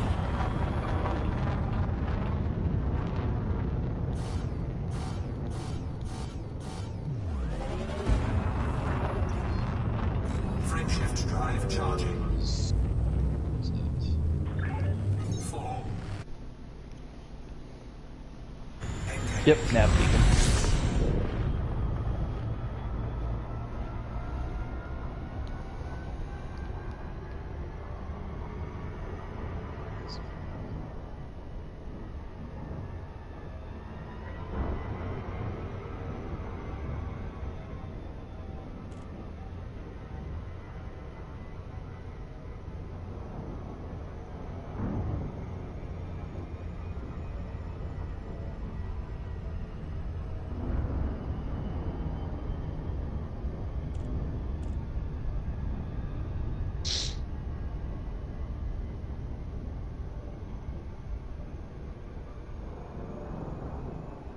Oh, not even that far.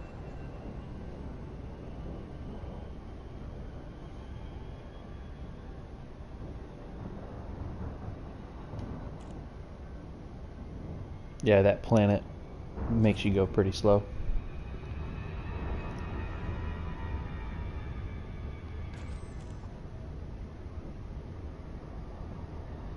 Okay, so when you judge when you stop, are you looking at the thing on the left or the little roundy thing in the middle?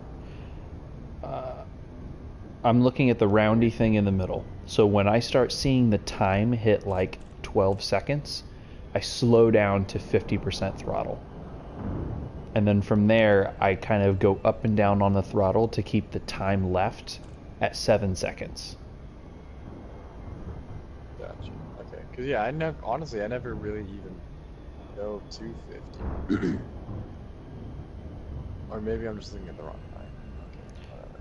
Right, so it's not the maximum, it's the maximum throttle out of total throttle available. So that bar that goes all the way up to where your speed counter is, that's not your full throttle. That's like, that's the full, fastest possible speed you could ever go.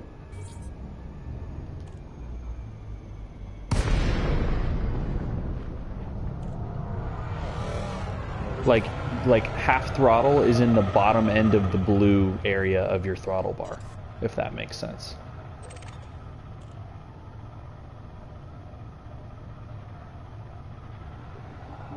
I could have done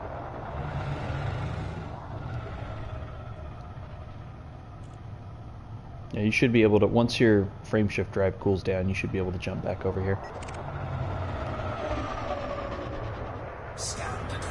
And when you do your jump, just power your throttle all the way down because you're real close.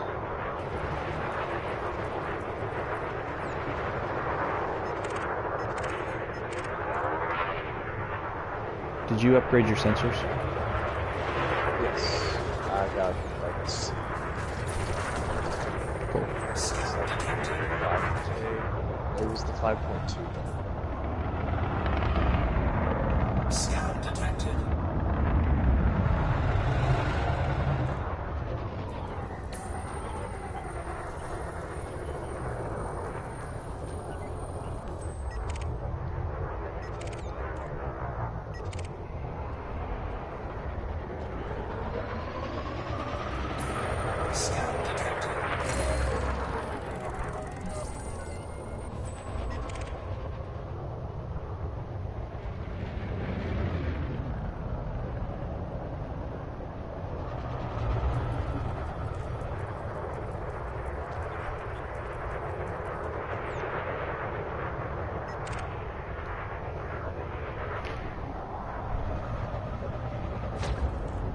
There you are.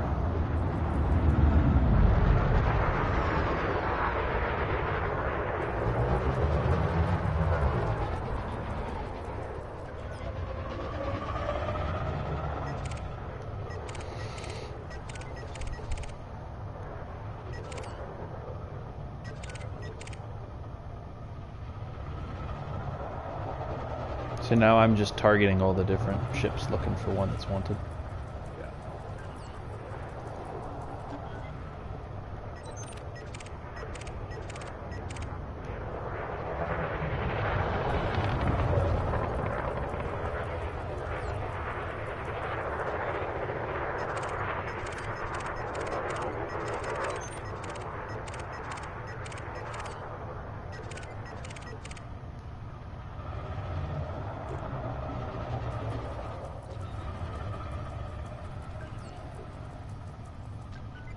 Man, nobody's wanted.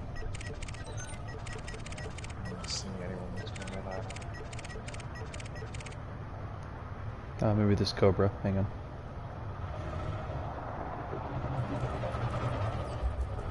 This guy's looking kind of promising, actually. Yep. Guy that I'm targeting right here. You can probably take him. Yep, he's already being shot at, so you're going to want to get to him and hit him.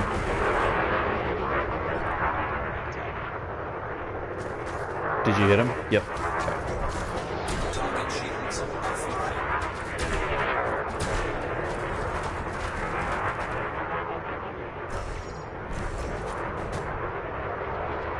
Are those gimbaled weapons better?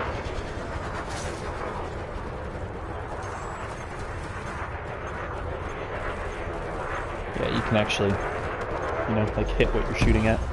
Ah, see, you nailed it. There you go.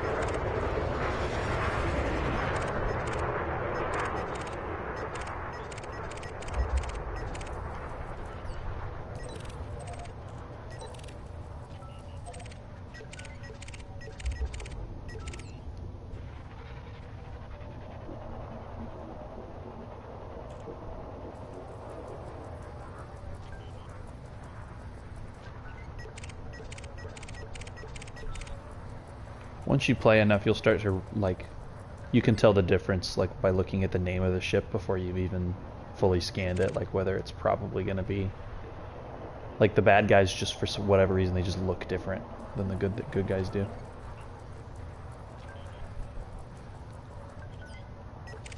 It's kind of weird. Like, they don't, like, they stand out, Yeah, you know? I'm kind of noticing that with their names. Yeah. Like, this one dude, he's a good guy, was Free Delance versus, like, Scurvy Pete. Right, yeah.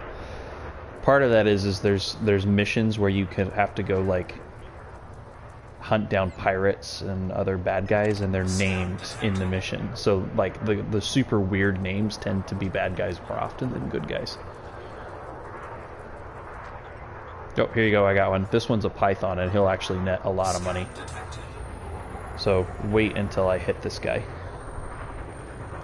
Hostiles. Yep, you want to stay behind him because he will light you up if he faces you. Alright, go ahead and hit him whenever.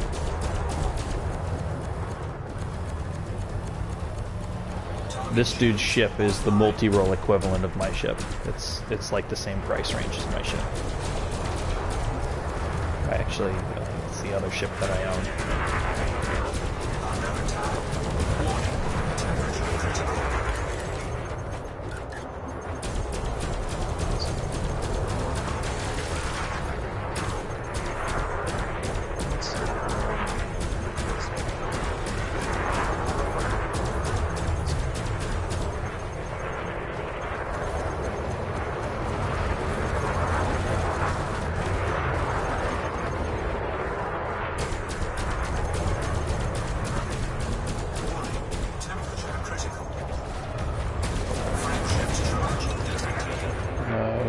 You're not running away from me.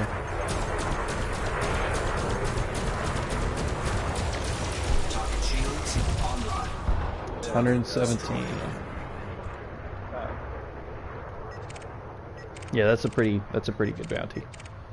I think the highest one I ever saw was about 600,000 for one ship.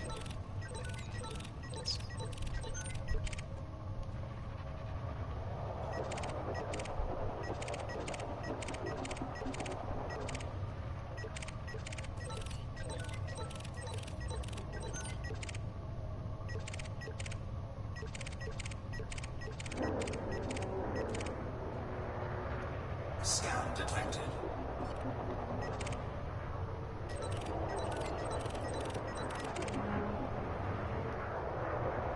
My problem now is Scan detected. Yep. They hang around for a minute. Oh, I found somebody. He's actually in a wing. It's Rico One Eye. Remember what I said about pirates? Yeah, this guy's in a wing. There's two of them. It's a Sidewinder. So if you want to take the Sidewinder, although these guys are about to get jumped by System Authority vessels, so you want to get over here quick. Rico's not the Sidewinder, right? Yeah, Rico's not the Sidewinder. If you want to hit the Sidewinder, you can probably easily kill that guy. Yeah, I just found it.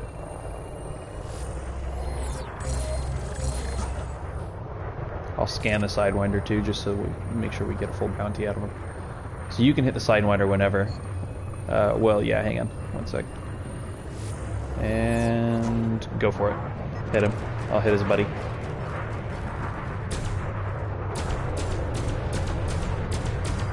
Target shields offline. And I'll wait to kill this guy until you've killed the Sidewinder, so that way you get the bounty for both. Where'd he go? Remember, if the stick is up, he's above you. If the stick is down, he's below you. I just lost sight of Detected. There he is.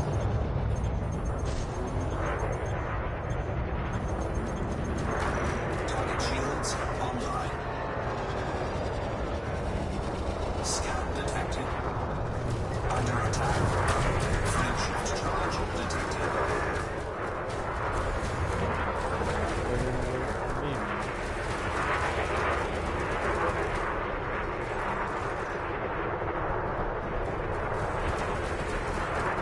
Remember, pips to weapons. Good job. The System Authority vessels killed the other guy. He was like a 30,000 credit bounty. Sorry. I attacked him only a little bit, but... This guy was only one. That's fine.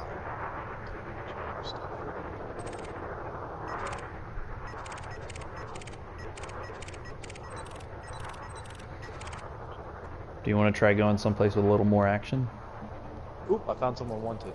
A Slight Imperial Courier. Oh, yep. We need a boost over there to get to him, though, because they're going to kill him really quick. Oh, he's dead already. Yeah, he's already dead. I didn't even get to him in time. Yeah, they nuked him in like 2 seconds.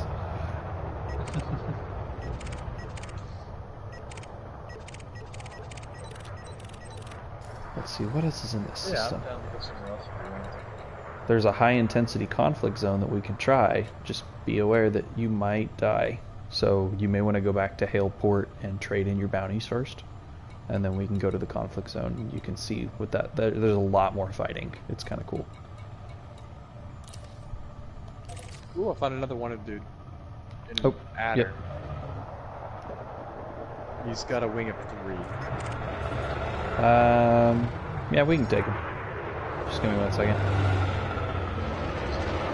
Is this the Sim Seeker? What's his friend? Is his friend a Sidewinder? No, there's 2 adders. 2 adders. And, 3 adders. So you pick one, and I'll scan him. Alright, I'm looking at... Lumba Genjit, the Russian side. Okay. Alright, so you attack him first, and then I'll hit him, and then the minute we get that guy, we're going to switch to one of the other 2, and we're going to try and get bounties from all 3, okay? And so the minute we kill him? The minute we kill him, right. Because the other 2 guys are going to turn on us. So you hit him whenever you're ready, and then I'll smoke him real quick, because I can kill this guy in like probably 8 seconds.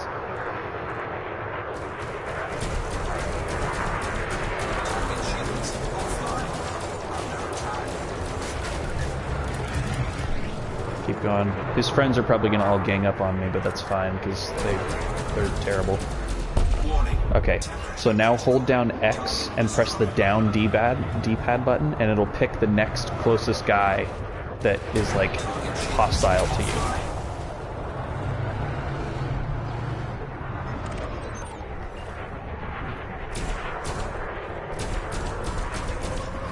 So if you just make sure you attack both of these guys, when either of them dies, you'll get the bounty for it.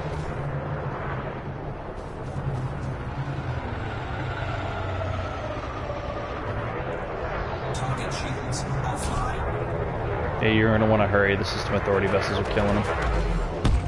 Ah, too late. Destroyed. He's gone. Did you get 2 of them?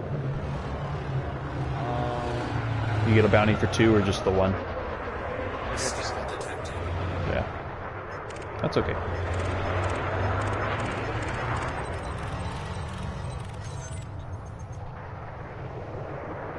Oh, your shields are coming back, but they're coming back super slow. You want to put pips into systems. So if anything, just press the down D-pad button so it balances out and you put pips in everything. So your ship is currently at 36% health. You may want to go back to the station and turn in your bounties and like repair your ship because you don't want to die and lose that money. It's Hale. Yep, Haleport.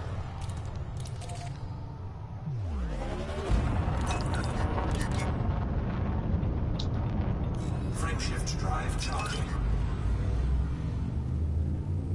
4, 3, 2, 1. Engage.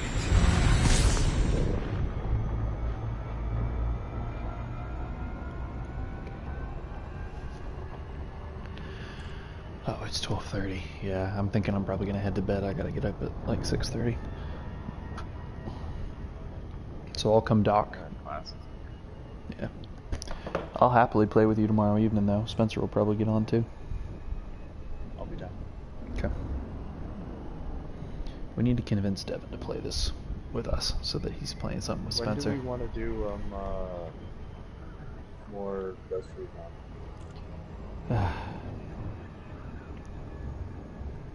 We can do it this weekend. I want to, but I also kind of don't because I'm tired of losing. Don't want us to die. And Right, like I'm just sick of that, you know. I've beaten all of Agua Verde, personally. Mm-hmm. On ghost mode. Yeah, with the same file. I think. Yeah, I think I'm gonna have to start from scratch, which is fine. I can do that on my own.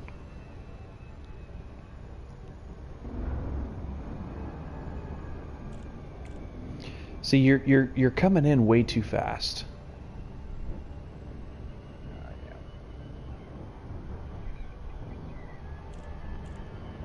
If anything, it's better to err on the side of going too slow and then speeding up a little bit than going too fast and trying to slow back down, you know?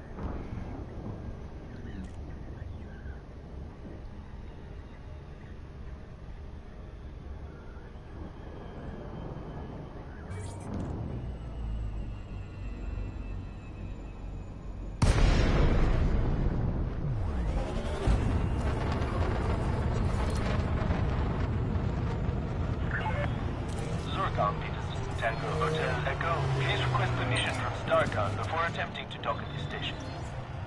Approval granted. Head directly to docking bay 37. Initiating auto-docking sequence.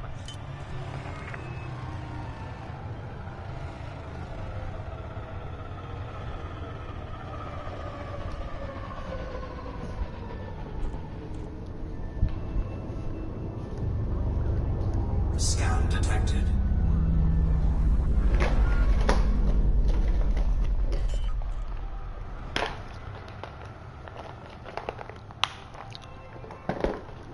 Landing gear deployed.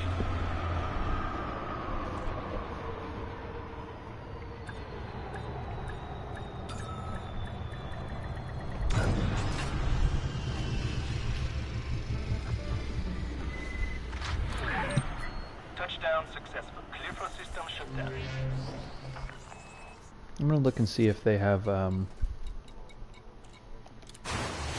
docking computers in here. Because you can probably afford one now. I'm sorry. I'm gonna look. Docking. Docking computer, yeah.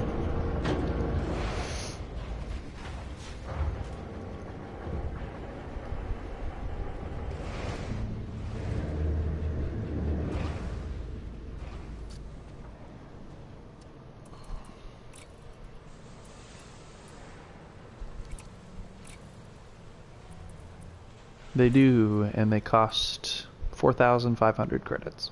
Oh, that's not much. Yeah, it's an optional internal, so you just need a one size optional internal thing, and you can buy a docking computer. Yeah, and then whenever you come up to a station, all you have to do is get within docking range, request to dock, and then throttle to 0, and then the docking computer will take over. It does play obnoxious classical music every time, though. You can't turn it off. Oh, it's probably pulling like a full-on, like, what's it called? Can't think of what it's called now. It's making fun of you for... Space Odyssey, right? Yeah, basically, and it's like, I think it's the developers being like, oh, you're not gonna pilot your own ship, like, here, you big pansy, you know? Like they're doing it to be a little bit like on the nose about it, but I don't care. It's convenient. I know how to dock. I don't need to do it every time. Yeah. Where? I am really bad at finding these things. There it is. Is that it?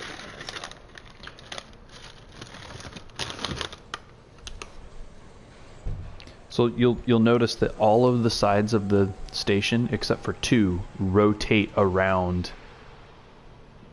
in a circle. The only 2 of the sides stay still and don't like move away from you if you hold still. One of those sides is the side on the opposite end from the mail slot, and one of those sides has the mail slot in it. Because it's like the north and south pole of the station are the mail slot and the side opposite the mail slot. So you want to look for the north or south pole of the station.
Oh, I'm stupid. Hmm. I just What? realized that the little diagram thingy shows you little arrows pointing towards it. Yes, it does.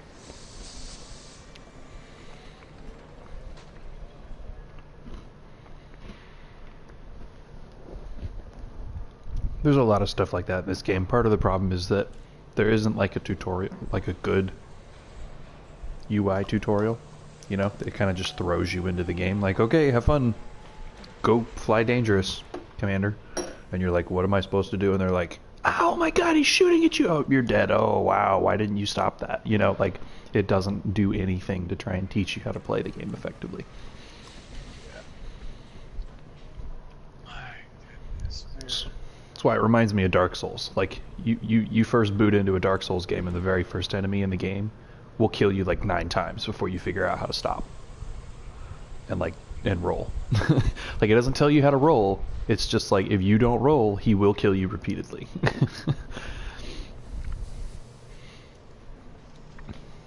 The first boss is like 57 times in a row dead. Oh, you almost killed him and it took you 15 minutes? Oh, nope, but your reflexes are crappy now, so dead. Like, the rage.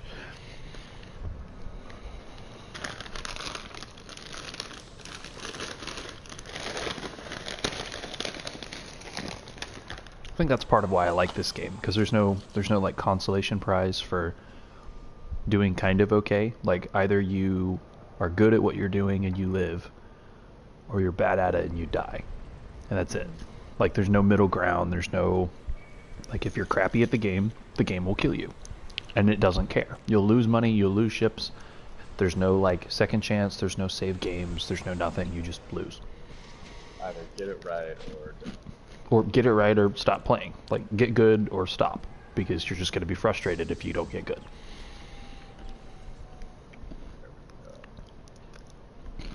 Slow down more, buddies.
What'd you get?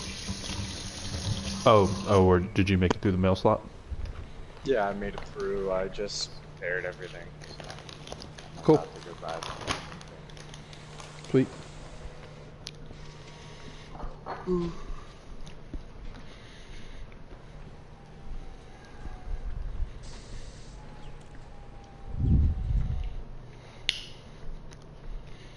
Yeah, you're making money probably 50 times faster than I did when I started playing the game. Like, I started off making like 5,000 credits a mission, and the mission would take like 20 minutes. And you just made like probably $500,000 in like 2 hours. You know? If I buy this, I'm gonna need to get a new power thingy. If you buy what? The docking computer.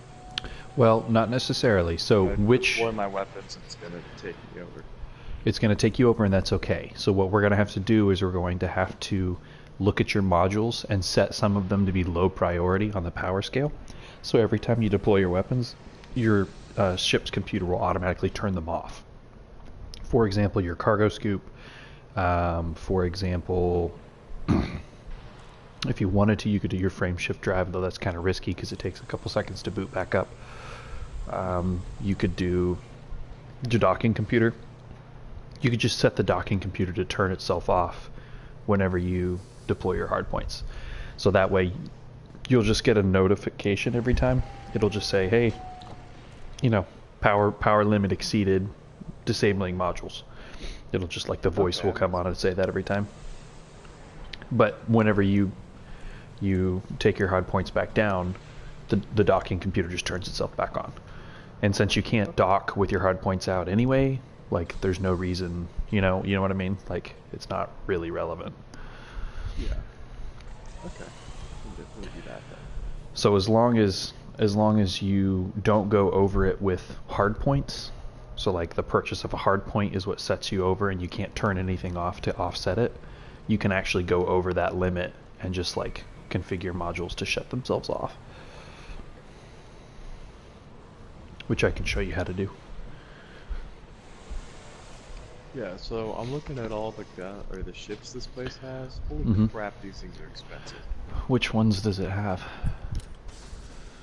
The most expensive one is 124 million Type 10 Defender.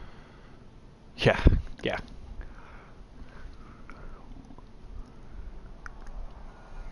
Cobra MK3.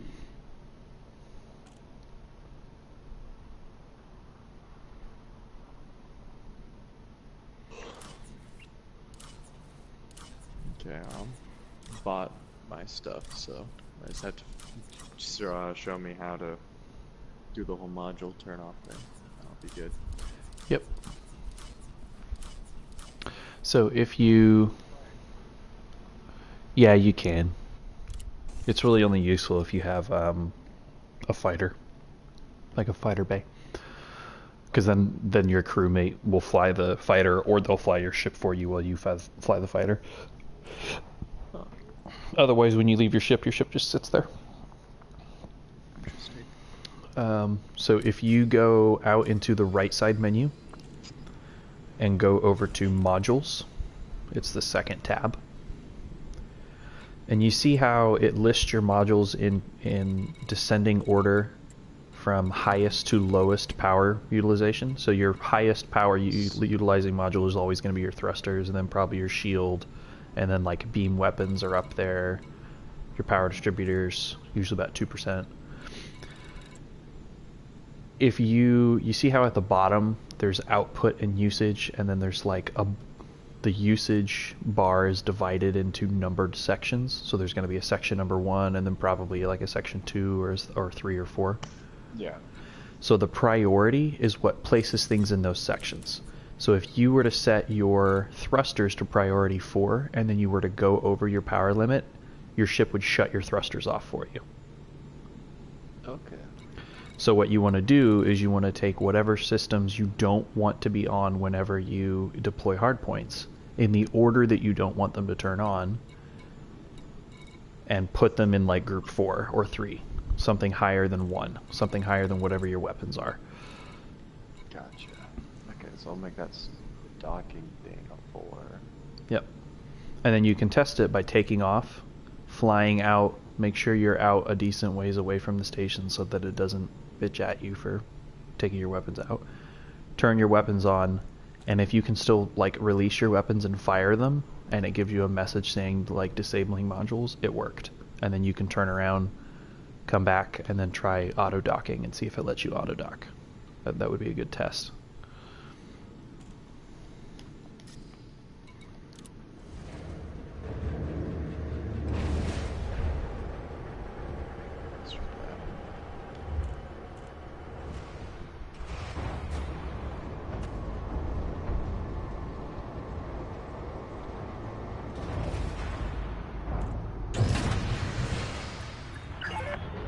Ship is released. May leave when ready.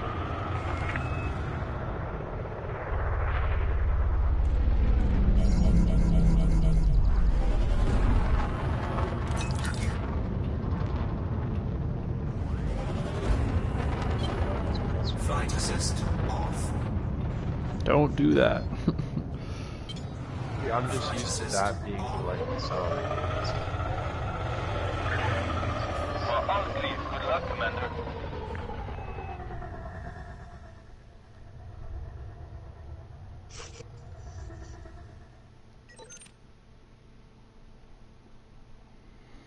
So just come fly out to where I am and then turn on your...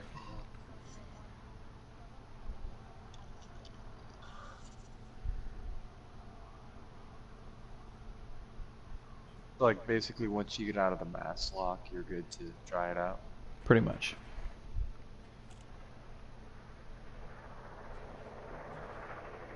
And once you have your weapons deployed, you can also like go look at the module menu and it'll show you modules that are turned off. You can also manually turn modules off.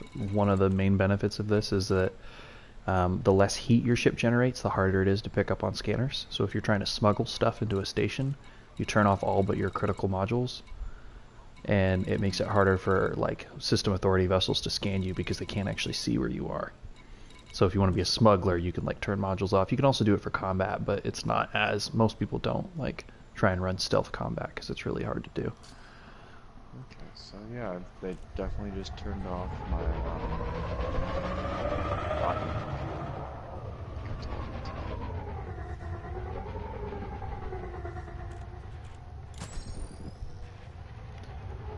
Hello.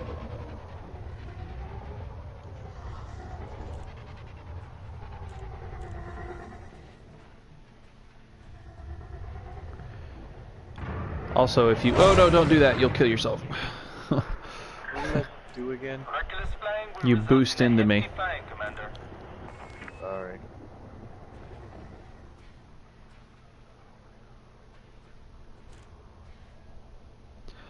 Also, you can... if you want to do... like screenshot mode, you hold down circle and press the right D-pad button. That'll take you into like external camera mode, and you can switch between multiple cameras and like tap the R3 button to like move the camera around, like free cam mode and stuff like that for taking screenshots or just to look at your ship, you know, or look at other That's people's. where it is. Close enough. Get docking permission and then slow down and it'll automatically. Yep, get within 7.5 kilometers, so you're already close enough. Slow all the way down, and then request docking permission, and it will auto dock for you. Request approved. You are cleared on that 3-8. Automatic docking system engaged. Is it doing it for you?